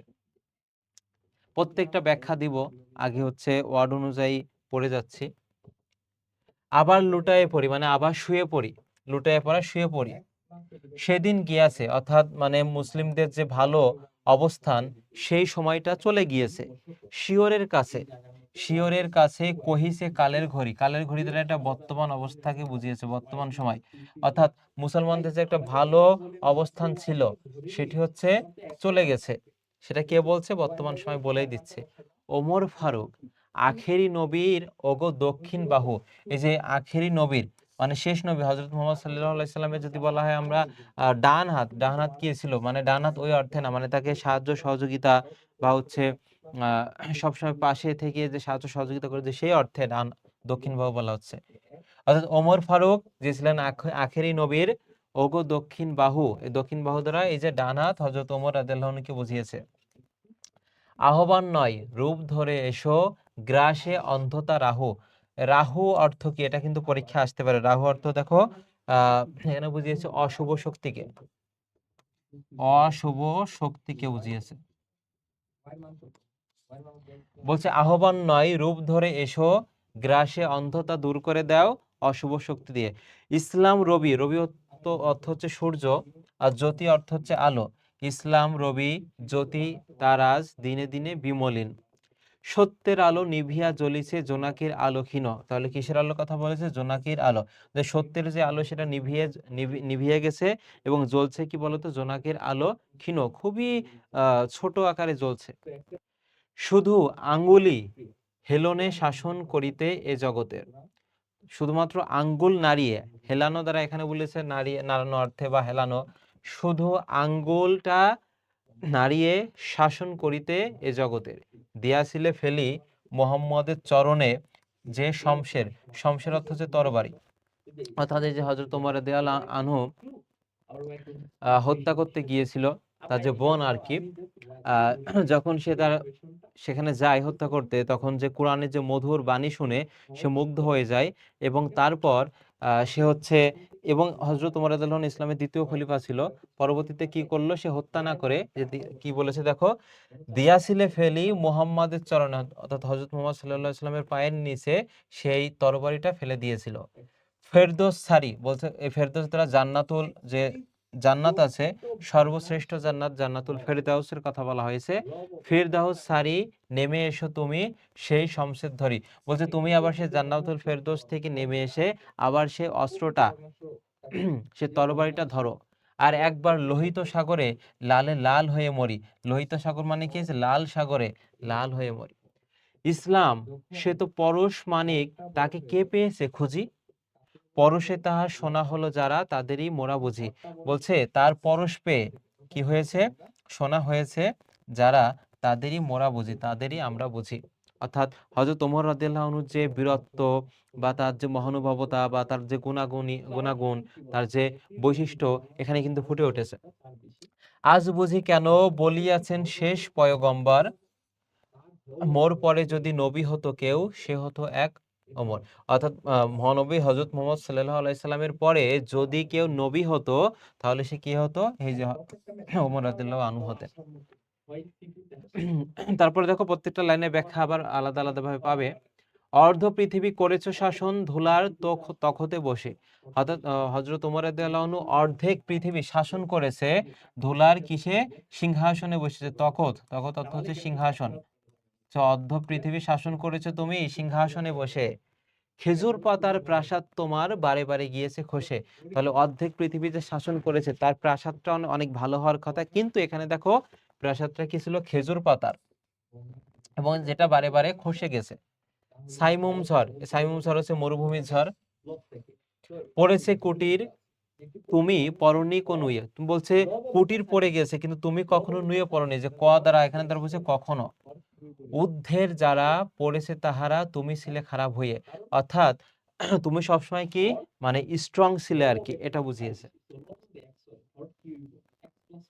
তারপরে দেখো বলেছে কি, অর্থাৎ এখানে দ্বারা বুঝেছে তিনি সত্য ন্যায়ের পথে কি ছিল? দৃঢ় ছিল। তিনি সত্য ন্যায়ের পথে একেবারে নির্ভীক ছিল, মানে এক পিস পাওয়া হয়নি আর কি। শত প্রলোভন বিলাস বাসনা ঐশ্বর্যের মদ। গুরুত্বপূর্ণ, এক লাইনে অনেক সব মানে অর্থ আছে। প্রলোভন অর্থ হচ্ছে লোভ, শত লোভ দেখিয়ে। বিলাস মানে হচ্ছে এখানে বুঝিয়েছে যে সৌন্দর্য আর কি। তোমার হচ্ছে এখানে আরো একটা সহজ যে শব্দ যদি বলি বা অ্যাপ্রোপ্রিয়েট, শৌখিনতা। তাহলে প্রলোভন অর্থ হচ্ছে লোভ, বিলাস, শৌখিনতা, বাসনা, ঐশ্বর্যের মদ। এই মদ দ্বারা এখানে বুঝিয়েছে গৌরব বা অহংকার, যেটা গৌরব বা কি অহংকার, এটা মনে রাখবা। এটা দ্বারা কি বুঝেছে দেখো, শত প্রলোভন বিলাস বাসনা ঐশ্বর্যের মদ, করেছে সালাম দূর হতে সব ছুঁইতে পারেনি বদ। পথ, অর্থাৎ সে হচ্ছে অর্ধ পৃথিবী শাসন করেছে এবং তার প্রাসাদটা ছিল হচ্ছে খেজুর পাতার, মাঝে মাঝে ভেঙে গিয়েছে। যত লোভ আছে, শৌখিনতা আছে, গর্ব অহংকার তাকে ছুঁতে পারেনি। সবার ঊর্ধ্বে মানে সবকিছুর ঊর্ধ্বে তুলিয়া ধরিয়া তুমি ছিলে সব নিচে, মানে তুমি সবকিছু নিচে ছিলে, তোমাকে এগুলো আকৃষ্ট করতে পারেনি। বুকে করে সবে বেড়াবেড়ি করি করি পার, আপনি রহিলে পিছে, মানে নিজে পিছে পড়ে রইলে, অর্থাৎ যে বেড়াবেড়ি করি পার অর্থাৎ বাধা বিপত্তি পার করে। তারপরে দেখো বলেছে যে হেরি হেরি পশ্চাতে চাহি, হেরি দ্বারা এখানে বুঝিয়েছে দেখো দেখি, দেখি আর পশ্চাৎ অর্থ হচ্ছে পিছনে, চাহিয়া মানে চেয়ে, অর্থাৎ দেখি পিছনে চাহিয়া তুমি চলিয়াছ রৌদ্র দগ্ধ দূর মরুপথ বাহি, অর্থাৎ বলছে দেখি পিছনে চাহিয়া, কি দেখছে, তুমি চলিয়াছো, তুমি হচ্ছে ওমরকে বুঝিয়েছে, তুমি চলিয়াছো রৌদ্র দগ্ধ, কেমন পথ, রৌদ্র দগ্ধ দূর মরুপথ বাহি, জেরুজালেমের কিল্লা যথাই আছে অবরোধ করি। এখানে দেখো জেরুজালেম সেটি হচ্ছে ফিলিস্তিন রাষ্ট্রের একটি প্রাচীন শহরের নাম হচ্ছে যে জেরুজালেম। এমসিকিউতে আসে যে ফিলিস্তিন শহরের একটা কি ছোট্ট যে শহর, কিল্লা মানে এখানে বুঝিয়েছে দুর্গা, দুর্গা দুর্গ আছে, দুর্গ, যেথায় মানে হচ্ছে যেটা, বীর মুসলিম সেনাপতি তব বহুদিন মাস ধরি, দুর্গের দ্বার, দুর্গের দ্বার, দ্বার অর্থ দরজা, দুর্গের দ্বার খুলিবে তাহারা বলেছে শত্রু শেষে, ওমর যদি গো সন্ধিপত্রে করে স্বাক্ষর এসে। এটার ব্যাখ্যাটা দেখো, ব্যাখ্যাটা সুন্দরভাবে আমিও বইয়ে লিখে রেখেছি বা তোমরা পেয়ে যাবে। ব্যাখ্যাটা দেখো, খ্রিস্টানরা যখন জেরুজালেমের দুর্গ বা এই যে এখানে বলেছে দেখো কিল্লা, খ্রিস্টানরা যখন জেরুজালেমের কিল্লা অবরোধ মানে কি বলবো আর কি দখল করে রেখেছিল, তখন মুসলমানরা কি করেছিল, ওই দুর্গের চারপাশে কি অবস্থান মানে অবরোধ করেছিল। তারপর এই যে কি বলছে দেখো, দুর্গের দ্বার খুলিবে তাহারা বলেছে শত্রু শেষে, এই খ্রিস্টানরা বলেছিল যে আমরা এই দুর্গের দরজাটা খুলে দিব কখন, ওমর যদি সন্ধিপত্রে স্বাক্ষর করে এসে, অর্থাৎ ওমর যদি নিজ হাতে আবার এই সন্ধিপত্রে স্বাক্ষর করে, তাহলে ওই খ্রিস্টানরা কি করবে, জেরুজালেমের যে কিল্লাটা দখল করে রেখেছিল তারা সেটা কি করবে, মানে চলে যাবে বা আর দখল করবে না, এটা বলেছে। পরে দেখো বলেছে কি, হাই রে আধেক ধরার, মানে ধরা অর্থ পৃথিবী, বলছে অর্ধেক পৃথিবীর মালিক আমির উল মুমিনিন, এই যে বিশ্বাসীদের নেতা হযরত ওমরকে বুঝিয়েছে। শুনে সে খবর একাকী উষ্টে চলেছে বিরামহীন, উষ্ট অর্থ উঠে, সাহারা পাড়ায় ঝুলিতে দুখানা, কয়খানা, দুখানা শুকনো খবুজ রুটি, খবুজ রুটি দ্বারা কি বুঝিয়েছে, এখানে মাংস দিয়ে আরব দেশে খাওয়া এক ধরনের রুটিকে বলা হয় খবুজ রুটি, মাংস দিয়ে খাওয়া। অনেকটা হয়েছে আমাদের দেশে যে কাঁচি পোড়া পিঠা আছে না, বা চিতই পিঠা যেটা বলো সেটি। একটি মশকে, মশক শব্দের অর্থ কি, এটা কিন্তু শব্দ অর্থে আছে, এটা দেখো পানি বহনকারী চামড়ার থলেকে বলা হয় মশক, পানি বহনকারী চামড়ার থলেকে বলা হয় মশক। একটি মশকে একটুকু পানি, খোরমা, খোরমা এই যে খেজুর, খোরমা 2-3 মোট, এটা মনে রাখবা, খোরমা 2-3 মোট। প্রহরীবিহীন সম্রাট চলে একা পথে উঠে চড়ি, কোনো প্রহরী নাই। এই যে বর্তমান প্রেক্ষাপটে দেখো প্রধানমন্ত্রী বা হচ্ছে অন্যান্য দেশের কোনো নেতা যদি আসে, তাহলে তাদেরকে কতটা গাড়ির বহর দিয়ে কতটা প্রোটেকশন দেয় আর কি, কিন্তু তিনি অর্ধেক পৃথিবীর যে শাসক হওয়া সত্ত্বেও তিনি কে ছিলেন দেখো, প্রহরীবিহীন সম্রাট চলে একা পথে উঠে চড়ি, চলেছে একটি মাত্র ভৃত্য উষ্ঠের রশি ধরে, তার একটা চাকর সে হচ্ছে উঠের যে রশি দড়ি ধরে সে এগিয়ে যাচ্ছে, আর তার উপরে কে বসে আছে, ওমর রাদিয়াল্লাহু আনহু। মরুর সূর্য ঊর্ধ্ব আকাশে আগুন বৃষ্টি ঝরে, সে আগুন তাতে ক্ষয় সম ফোটে বালুকা মরুর পরে, বলছে এতটা উত্তপ্ত যে সে বালুতে যদি মানে ক্ষয় ভাজা যাবে, এটা বুঝিয়েছে, ক্ষয় ফুটে যাবে। কিছু দূর যেতে উঠ হতে নামি কহিলে ভিত্তে, অর্থাৎ কিছু দূর যেতে না যেতে সে হচ্ছে উঠ থেকে নেমে ওমর রাদিয়াল্লাহু আনহু কি বলল, ভাই পেরেশান বড় হয়েছে চলিয়া, বলছে পেরেশান অর্থ হচ্ছে ক্লান্ত, তুমি অনেক ক্লান্ত হয়ে গিয়েছো, এইবার আমি যাই উষ্টের রশি ধরিয়া অগ্রে, বলছে আমি এইবার উঠের দড়িটা ধরে আমি আগে যাচ্ছি, তুমি উঠে বসো উঠে। তাহলে দেখো তিনি হচ্ছে অর্ধেক পৃথিবী হচ্ছে শাসন করেছে এবং কত ইসলামের দ্বিতীয় খলিফা ছিল। তারপরে সে কি বলছে, ভৃত্য তার চাকরকে বলছে, এত সময় তো আমি হচ্ছে উঠের উপরে ছিলাম, এবার তুমি উঠের উপরে ওঠো, আমি এই রশিটা টেনে সামনের দিকে যাচ্ছি। পরে দেখো তুমি উঠে বসো, উঠে তপ্ত, তপ্ত মানে গরম বালুতে চলি যে চরণের রক্ত উঠেছে ফুটে। ভৃত্য দস্ত তুমি, তাহলে দেখো ভৃত্য কি বললো, দস্ত চুমি মানে তাকে হাতটা নিয়ে, দস্ত অর্থ হচ্ছে হাত, অর্থাৎ এই কথা শুনে তার চাকরটা কি করলো, তার হাতটা নিয়ে চুমু খেলো হযরত ওমরের। কাঁদিয়া কহিল, ওমর কেমনে এ আদেশ করো তুমি? তখন চাকর ওমরকে বলছে, তুমি কিভাবে এই আদেশটা আমাকে করলে যে আমি উঠের পিঠে চড়ে যাব, আপনি হচ্ছে মানে রশিটা টেনে হচ্ছে নিয়ে যাবে? এটা কি হয় কখনো? উষ্টের পিঠে আরাম করিয়া গোলাম রহিবে বসে, আর হেঁটে যাবে খলিফা ওমর ধরি সে উঠের রশি। আমি এটা কখনো হতে দিতে পারি না। খলিফা হাসিয়া বলল, মানে ওমর রাদিয়াল্লাহু আনহু হেসে বলল, তুমি জিতে গিয়ে বড় হতে চাও ভাই রে? এমনই ছলে, এই ছলে অর্থ ছলনা, বলছে তুমি কি জিতে গিয়ে বড় হতে চাও ভাই রে? রোজ কিয়ামতে আল্লাহ যেদিন কহিবে, ওমর ওরে করণী খলিফা মুসলিম জাহানের, অর্থাৎ মুসলিম জাহান দ্বারা বুঝেছে মুসলিম জাহানের খলিফা, তোর সুখ তরে তোরে। দেখো এই যে তরে তোরে যেটা আছে সেটা মনে রাখবা। এই তরে অর্থ হচ্ছে জন্য, এটা হচ্ছে অনুসর্গ, অনুসর্গ। আর মুসলিম জাহানের যে তোর, এই তোর দ্বারা এখানে বুঝিয়েছে নিজের। আর তারপর আরেকটা দেখো আছে তোরে, তোরে দ্বারা এখানে তোমাকে, তোমাকে অর্থাৎ হযরত ওমর রাদিয়াল্লাহু আনহুকে বুঝিয়েছে এখানে। অর্থাৎ রোজ কিয়ামতের দিন, যেদিন আল্লাহ আমাকে প্রশ্ন করবে যে ওমর ওরে করিনি খলিফা মুসলিম জাহানের খলিফা হয়ে তুমি কিভাবে তোমার দিনাতিপাত করেছো, বা তুমি কিভাবে তোমার ভৃত্যের সাথে তুমি তোমার সম্পর্কটা রেখেছো, তাদের সাথে কেমন ব্যবহার করেছো, কি দিব জবাব? তখন বলছে ওমর রাদিয়াল্লাহু আনহু, আমি তখন কি জবাব দিব, আমি কি উত্তর দিব, কি করিয়া মুখ দেখাবো রসুলে ভাই? আমি তোমাদের প্রতিনিধি, শুধু বলছে আমি শুধু তোমাদের প্রতিনিধি, মোর অধিকার নাই। বলছে আমারও, অর্থাৎ ইসলামের যে সমান অধিকারের কথা বলা হয়েছে সেটাই কিন্তু এই বাক্য দ্বারা বুঝিয়েছে। আরাম সুখের মানুষ হইয়া নিতে মানুষের সেবা। ইসলাম বলে কি বলে দেখো, সকলে সমান, কে বড় কে ক্ষুদ্র কে বা কে বড় কে ছোট এটা দেখার বিষয় না, সবাই সমান। ভৃত্য চড়িল উঠের পৃষ্ঠে, ওমর ধরিল রশি, অর্থাৎ চাকর তারপর কি করলো, উঠের পিঠে চড়লো এবং ওমর কি করলো, যে সে রশিটা ধরলো। মানুষের স্বর্গে দলিয়া ধুলিয়া, দেখো মানুষের স্বর্গে তুলিয়া ধরিয়া ধুলাই নামিল শশী। শশী অর্থ হচ্ছে চাঁদ, কিন্তু এইখানে হযরত ওমরকে বুঝিয়েছে,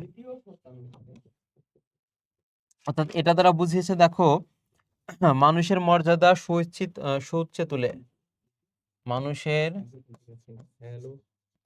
মর্যাদা সুউচ্চ সুউচ্চে তুলে নিজে ধুলায় নামলো, নিজে ধুলায় নামলো কে? হযরত ওমর রাদিয়াল্লাহু আনহু। তারপরে দেখো, জানি না সেদিন আকাশে পুষ্প বৃষ্টি হইল কিনা, অর্থাৎ তারপর বলছে জানি না সেদিন আকাশে ফুলের বৃষ্টি হয়েছিল কিনা। কি গান গাহিল মানুষে সেদিন বন্দি বিশ্ব বিনা, মানে বিশ্ববাসী সেদিন কি গান গেয়েছিল সেটা বলছে জানি না। সেদিন ফেরেশতা তব মানে তোমার করেছে কিনা স্তব, স্তব অর্থ হচ্ছে প্রশংসা বা স্তুতি। সেদিন ফেরেশতারা কি তোমার প্রশংসা করেছে? অনাগতকাল মানে ভবিষ্যতে, ভবিষ্যতে গিয়েছিল শুধু জয় জয় হে মানব, তুমি নির্ভীক, বলছে তোমার কোনো ভয় নেই এক খোদা ছাড়া, করণিকও কারো ভয়, তুমি এক আল্লাহ ছাড়া অন্য কাউকে ভয় করনি। সত্যব্রত মানে সত্যের দিকে যে ধাবিত আর কি, সত্যব্রত তোমায় তাইতে সবে উদ্ধত কয়, উদ্ধত মানে সেরা বা উন্নত। মানুষ হইয়া মানুষের পূজা, মানুষেরই অপমান, অর্থাৎ মানুষ হইয়া মানুষের যে হচ্ছে পূজা বা এখানে দ্বারা পূজা দ্বারা শ্রদ্ধা বুঝিয়েছে, মানুষেরই অপমান। তাই মহাবীর খালেদ রে তুমি পাঠাইলে ফরমান, ফরমান অর্থ হচ্ছে আদেশ, প্রত্যেকটার ব্যাখ্যা আলাদা আলাদা ভাবে পেয়ে যাবে। সিপাহশালারে ইঙ্গিতে তব করিলে মামুলি। মামুলি সেনা দ্বারা বুঝিয়েছে সাধারণ ঘটনা। এখানে বিশ্ববিজয়ী বীরের শাসিতে এতটুকু টলিলে না। অর্থাৎ দেখো এখানে এই যে এই লাইনটার ব্যাখ্যা কি বুঝিয়েছে, মানুষ হইয়া মানুষের পূজা মানুষেরই অপমান, তাই মহাবীর খালেদেরে তুমি পাঠাইলে ফরমান। এটা দ্বারা বুঝিয়েছে দেখো মানুষের মাঝে খালিদের প্রতি অতিরিক্ত ভক্তি ও নির্ভরশীলতা চলে এসেছিল। এই যে খালিদ ছিল তোমার একটা চরিত্র, মানুষ যখন মহান আল্লাহ তাআলাকে ভুলে শুধুমাত্র এই যে খালিদকে, মহাবীর খালিদকে ভেবেছিল যে সে সকল সমস্যার সমাধান করে দিবে। অর্থাৎ এখানে আহ, সৃষ্টিকর্তা থেকে খালিদের প্রতি মানুষের ভক্তিটা বেশি বেড়ে গিয়েছিল, সেটাই এখানে বলা হয়েছে। মানব প্রেমিক আজিকে তোমারে সরি, অর্থাৎ মানব প্রেমিক, তুমি যে মানবের প্রেমিক ওমরকে বুঝিয়েছে আজিকে তোমারে কি স্মরণ করি। সরি অর্থ হচ্ছে স্মরণ করি। মনে পড়ে তব মহত্ব কথা সেদিন সে বিভাবরী, বিভাবরী হচ্ছে চাঁদ, বিভাবরী হচ্ছে চাঁদকে বুঝিয়েছে। নগর ভ্রমণে বাহিরিয়া, তুমি যে নগর ভ্রমণে বের হয়েছিলে, তুমি দেখিতে পাইলে দূরে মায়েরে ঘিরিয়া ক্ষুধাতুর দুটি শিশু সকরুণ মানে করুণ সুরে কাঁদিতেছে, আর দুঃখিনী মাথা ছেলেরে ভুলাতে হাই। অর্থাৎ তুমি হযরত ওমর রাদিয়াল্লাহু আনহু যে রাতের বেলায় তার যে এলাকায় সে দেখতো স্বচক্ষে যে এমন অবস্থানে মানুষ আছে, ঠিক তেমনই ভাবে এখানে ফুটে উঠেছে। একটু পরে দেখো, কাঁদিছেতে কাঁদিতেছে আর দক্ষিণী মাতা ছেলেরে ভুলাতে হাই, উনানে উনুন অর্থ হচ্ছে চুলা, উনানে শূন্য হাড়ি চড়াইয়া কাঁদিয়া অকুলে চাই। অকুলে চাই মানে হচ্ছে ভাগ্যে চাই। অর্থাৎ মানুষের যে এত দারিদ্র্যপূর্ণ অবস্থা যে দুটি শিশু কান্না করছে আর মা কি করছে যে উনানে শূন্য হাঁড়ি মানে হাঁড়িতে পানি দিয়ে মনে করেন নাড়চাড় করছে আর বলছে যে এই তো ঘুমিয়ে যাও, একটু পরে হচ্ছে ঘুম থেকে উঠেই তোমরা খাবার খাবে। অথচ তাদের কোনো খাবার নাই, শুধু এই যে উনুনে হাঁড়িটা দিয়েই মানে সন্তানদেরকে একটা আশ্বস্ত করছে যে একটু পরে রান্না হবে, তারপর খাবা। শুনিয়া সকল কাঁদিতে কাঁদিতে ছুটিয়া গেল মদিনাতে, বাইতুল মাল যে রাষ্ট্রীয় কোষাগার আছে হইতে লইয়া ঘৃত, ঘৃত হচ্ছে দেখো ঘি, আটা নিজ হাতে। তারপর এগুলো দেখে বা শুনে ওমর কি করলো, বাইতুল মাল হইতে ঘি নিয়ে আসলো, আটা নিয়ে আসলো নিজ হাতে। এবার কি করলো, এসব তারপর বলিল এসব, এসব মানে এই যে আটা ঘি এগুলো বা খাবার যেগুলো ছিল, এসব সব চাপাইয়া দাও আমারই পিঠের পরে।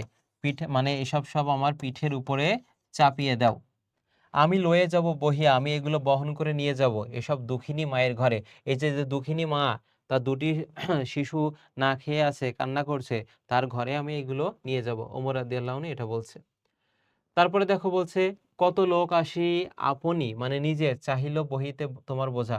অনেক লোক এসে বলল যে আপনি কেন এই বোঝাটা বহন করবেন, আমি এই বোঝাটা বহন করব। বলিলে তখন বলল কি, দেখো বন্ধু, বন্ধু বলে সম্বোধন করলো ওমর, আমার এ ভার আমিই বহিব সোজা, এই ভারটা আমি বহন করব। রোজ কিয়ামতে কে বহিবে বলো আমার পাপের ভার। আমি যে আমার রাজ্যের মানুষ না খেয়ে আছে, আমি সেটা দেখছি না, তাহলে আমার যেটা পাপ এটা কে বহন করবে, তুমি কি বহন করবে? মম, মম অর্থ হচ্ছে আমার, এটা হচ্ছে ইন্টারের বিদ্রোহী কবিতায় মম আছে। মম অপরাধে অর্থাৎ আমার অপরাধে ক্ষুধায় শিশুরা কাঁদিয়াছে, আজি তার প্রায়শ্চিত্ত যে পাপের ভুল দূর করিব আপনি। তারপরে দেখো, চলিলে নিশীথ, নিশীথ রাত মানে গভীর রাতে, পৃষ্ঠে বহিয়া খাদ্যের বোঝা দুঃখিনী আঙিনাতে। অর্থাৎ যে দুঃখিনী মা ছিল তার হচ্ছে উঠানে সে খাবারটা কি করলো, গভীর রাতে নিয়ে গেল। এরপর দেখো বলছে, এত যে কোমল প্রাণ করুণার বশে, তবু গো ন্যায়ের করণিক অপমান, তুমি ন্যায়ের কখনো অপমান করনি ন্যায়কে। মদ্যপানে অপরাধে প্রিয় পুত্ররে নিজে করে মেরেছো দোররা, মানে নিজের তোমার ওমরের নিজ ছেলে যে মদ পান করেছিল তার জন্য তুমি তাকে কি করেছো, চাবুক মেরেছো। মরেছে পুত্র তোমার চোখের পরে, তোমার চোখের সামনে তোমার পুত্র মরে গিয়েছে। ক্ষমা চাহিয়াছে পুত্র, বলেছে পাষাণে বক্ষ বাঁধি। তারপরে তোমার কি, যে পাষাণ হৃদয় অপরাধ করে তরি মতো স্বরে কাঁদিছে অপরাধী। বলছে এরকম অনেক অপরাধী অপরাধ করে আমার সামনে কান্না করেছে, কিন্তু আমি তাকে কি করিনি, ক্ষমা করিনি। এবং নিজ ছেলেকে মদ পানের অপরাধে তাকে চাবুক মেরেছে এবং তার চোখের সামনে তার সন্তান কিন্তু রেখেছে। অর্থাৎ বর্তমান প্রেক্ষাপটে কিন্তু এটা দেখা যায় না যে আহ, কোনো একটা উচ্চবংশীয় নেতার ছেলে অপরাধ করেছে, সে অপরাধটা কিন্তু চাপা দিয়ে দেয় আর কি, টাকার বিনিময়ে। কিন্তু ওমর রাদিয়াল্লাহু আনহু দেখো আহ, অর্ধেক বিশ্বের শাসনকর্তা ছিল, শাসন করেছে, এবং তার সন্তান অপরাধ করেছে, তার জন্য তার অপরাধের শাস্তি কিন্তু চরম শাস্তি পেয়েছে। আবু শাহামার গোরে, গোরে অর্থ হচ্ছে কবরে, তার পুত্র হচ্ছে আবু শাহামা, তার গোরে কবরে কাঁদিতে যাইয়া ফিরিয়া আসি গো তোমার সালাম করে। খাস দরবার ভরিয়া গিয়াছে হাজার দেশের লোকে, কোথায় খলিফা কেবলই প্রশ্ন ভাসে উৎসুক চোখে। যে কোথায় সে খলিফা, সবার মনে একটাই প্রশ্ন জাগে, একটি মাত্র প্রাণ কাছিয়া, একটি মাত্র জামা কাছিয়া, প্রাণ অর্থ হচ্ছে জামা, কাছিয়া শুকায়নি তাহা বলে, রৌদ্রে ধরিয়া বসিয়া আছে গো খলিফা আঙিনা তলে।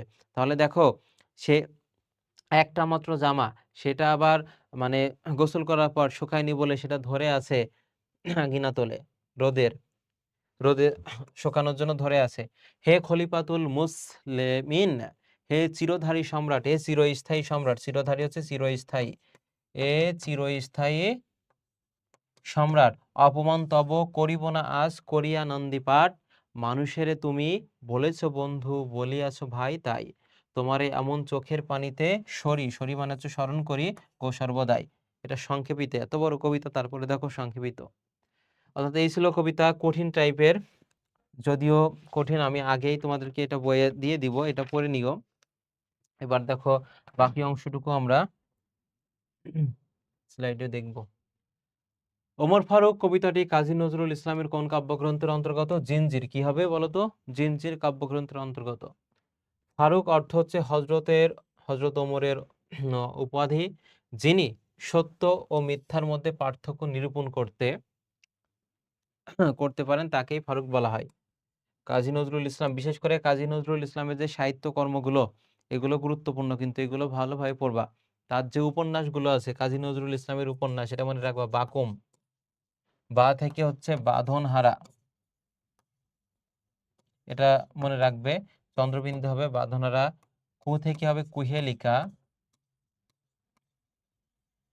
আর ম থেকে হবে মৃত্যু ক্ষুধা, মৃত্যু ক্ষুধা মনে রাখবে।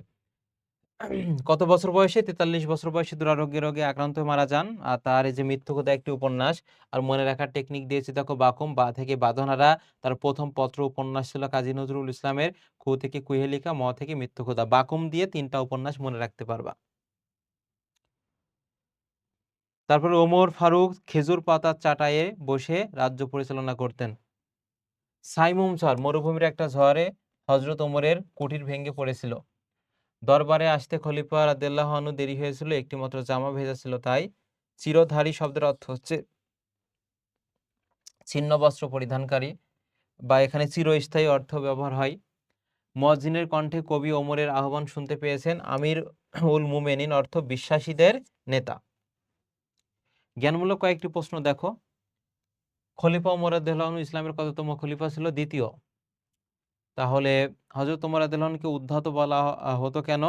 অর্থাৎ আপোষহীন চরিত্র বৈশিষ্ট্যের কারণে তাকে উদ্ধত বলা হতো। নান্দি কথাটির মানে হচ্ছে স্তুতি বা বন্দনা, বা এখানে আমরা বলতে পারি যে প্রশংসা। ওমর ফারুক রাদিয়াল্লাহু আনহু কেমন ঘরে থাকতেন? সেটা হচ্ছে খেজুর পাতায় ছাওয়া ঘরে থাকতেন, খেজুর পাতায় ছাওয়া ঘরে থাকতেন। আজানের ধ্বনি কার স্মৃতি বহন করে? সেটা হচ্ছে ওমর ফারুক, ওমর রাদিয়াল্লাহু আনহুর। ইসলামকে কবি কিসের সঙ্গে তুলনা করেছেন? পরশ পাথরের সঙ্গে, পরশ পাথরের সঙ্গে। খলিফা ওমর রাদিয়াল্লাহু আনহু কাকে উটের পিঠে চড়তে আদেশ করেছিলেন? সেটা দেখো, যে ভৃত্যকে, চাকরকে। ওমর ফারুক কবিতায় ওমর ফারুক রাদিয়াল্লাহু আনহু কাকে ফরমান পাঠিয়েছিলেন, কাকে আদেশ পাঠিয়েছিলেন? সেটি দেখো, মহাবীর খালেদকে আদেশ পাঠিয়েছিলেন। সাইমুন কি? সাইমুন হলো শুকনো, উত্তপ্ত, শ্বাসরোধকারী প্রবল হাওয়া, বিশেষত মরুভূমির হাওয়াকে বলা হয় যে সাইমুম কি ঝড়। ওমর ফারুক কবিতাটি কোন কাব্যগ্রন্থের? এটা খুবই গুরুত্বপূর্ণ, 100% দিয়ে রাখছি। এটা হচ্ছে জিনজির, বানানটা দেখো, জিনজির কাব্যগ্রন্থের অন্তর্ভুক্ত। ওমর ফারুক কবিতাটি কোন কাব্যগ্রন্থ থেকে নেওয়া হয়েছে? জিনজির কাব্য থেকে। বীর মুসলিম সেনাদল কোনটি অবরোধ করেছে? সেটি দেখো, যে জেরুজালেমের কেল্লা, জেরুজালেমের যে দুর্গ ছিল সেটি অবরোধ করেছে। ফারুক শব্দের অর্থ সত্য মিথ্যার পার্থক্যকারী। অগ্নিবীণা, এটা কোন ধরনের গ্রন্থ? এটি হচ্ছে দেখো কাব্যগ্রন্থ। আরো কিছু আছে দেখো, অগ্নিবীণা আছে, তারপরে আছে বিষের বাঁশি আছে, হ্যাঁ মিথ্যকথা আছে, তারপরে অনেক মিথ্যকথা তো উপন্যাস, অগ্নিবিষা, বিষের বাঁশি, কুহে, তারপর হচ্ছে দেখো এগুলো তার হচ্ছে গ্রন্থ আর কি। কাজী নজরুল ইসলাম কত সালে মৃত্যুবরণ করে? 1976 সালে আর কি। তারপর ওমর ফারুক কবিতার শুরুতে কোন আজানের কথা বলা হয়েছে? সেটা দেখো যে এশার আজানের কথা, যে শুরুতেই বলা হয়েছে এশার আজানের কথা। কোন আজান? এশার আজানের কথা। ওমর ফারুক কবিতায় কবি কি শুনে মানে বিছানা ছেড়ে উঠেছিলেন? সেটি দেখো, এই যে তকবীর শুনে, মানে আল্লাহর ধ্বনি শুনে।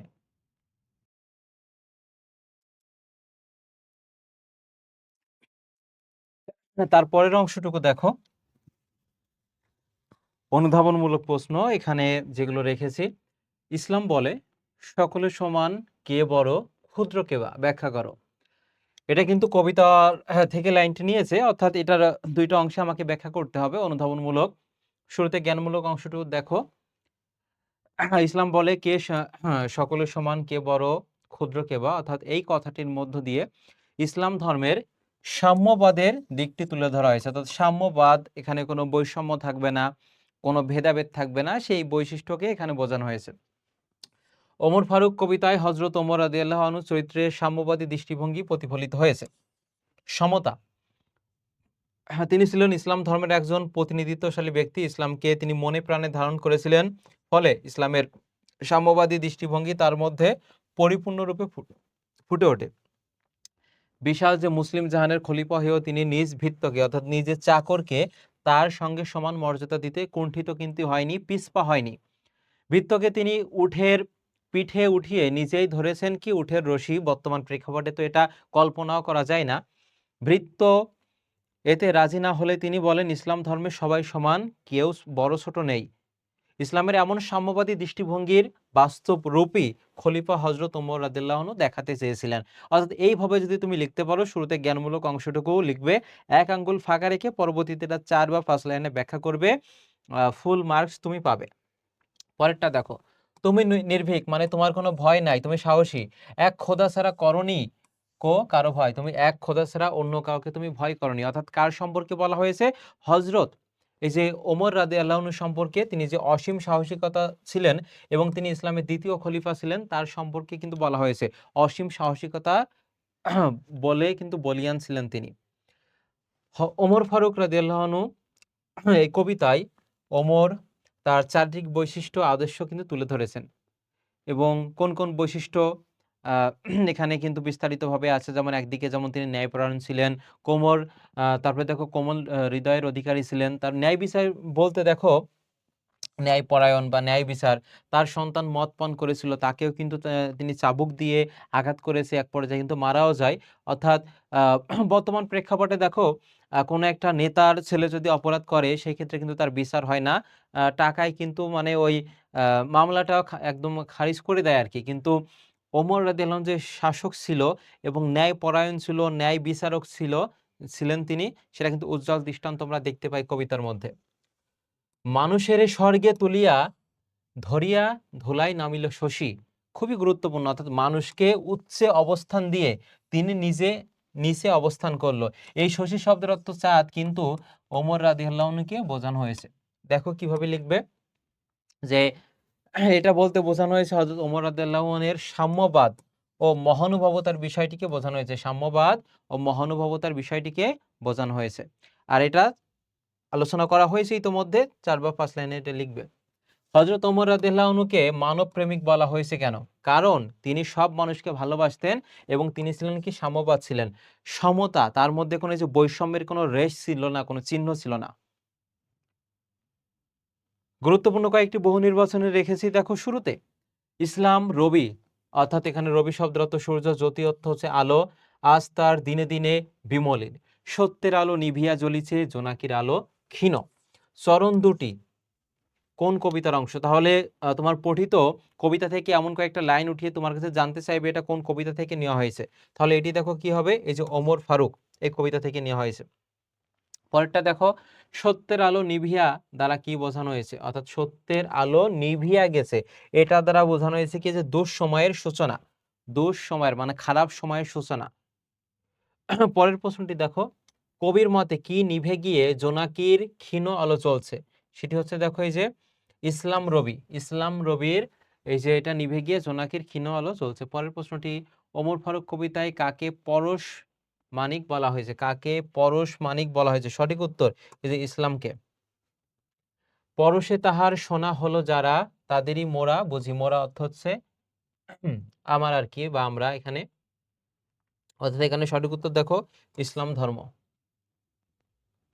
ওমর ফারুক কবিতায় কোন মহাবীরের কথা বলা হয়েছে? খালিদ, ওয়ালিদ রাদিয়াল্লাহু আনহু। এটা হচ্ছে 6 এর সঠিক উত্তর হবে কি খ। হযরত ওই যে ওমর ফারুক কবিতায় ফুটে উঠেছে কি কি দেখো, হযরত ওমর ফারুক রাদিয়াল্লাহু আনহুর ন্যায় বিচার ঠিক আছে, তার জীবন আদর্শ এটাও ঠিক আছে, এবং তার সাম্যবাদী দৃষ্টিভঙ্গি, অর্থাৎ 1 2 3 তিনটাই সঠিক হবে, তিনটাই সঠিক। 8 এর দেখো, ওমর ফারুক কবিতায় হযরত ওমর রাদিয়াল্লাহু আনহুর চারিত্রিক বৈশিষ্ট্য হিসেবে পাওয়া যায় কি? তার যে মানবতা অহংকার, এটা তো হবে না, তার মধ্যে অহংকার ছিল না। দুইটাই সঠিক করতে হবে, কিন্তু মানবতা এটা ঠিক আছে, কিন্তু অহংকার কিন্তু তার মধ্যে ছিল না, অর্থাৎ এটা ভুল। নির্ভীকতা ও কোমলতা। আরেকটা দেখো, সাম্যবাদী আদর্শ ও ন্যায়পরায়ণতা। তাহলে আমরা সেই হিসেবে সঠিক উত্তর নিতে পারি। দেখো এখানে 8 এর সঠিক উত্তর হচ্ছে গোয়া, সাম্যবাদী আদর্শ ন্যায়পরায়ণতা। নির্ভীকতা কোমলতা এটাও যায়, কিন্তু সব থেকে মোস্ট অ্যাপ্রোপ্রিয়েট কিন্তু এই যে 3 নম্বরটা। সৃজনশীল প্রশ্নটা দেখো, সাম্যের গান গেয়ে গেল ওরা, দিয়ে গেল তাজা প্রাণ। অর্থাৎ সমতার গান তারা গেয়ে গেল এবং নিজের তাজা প্রাণ তারা দিল।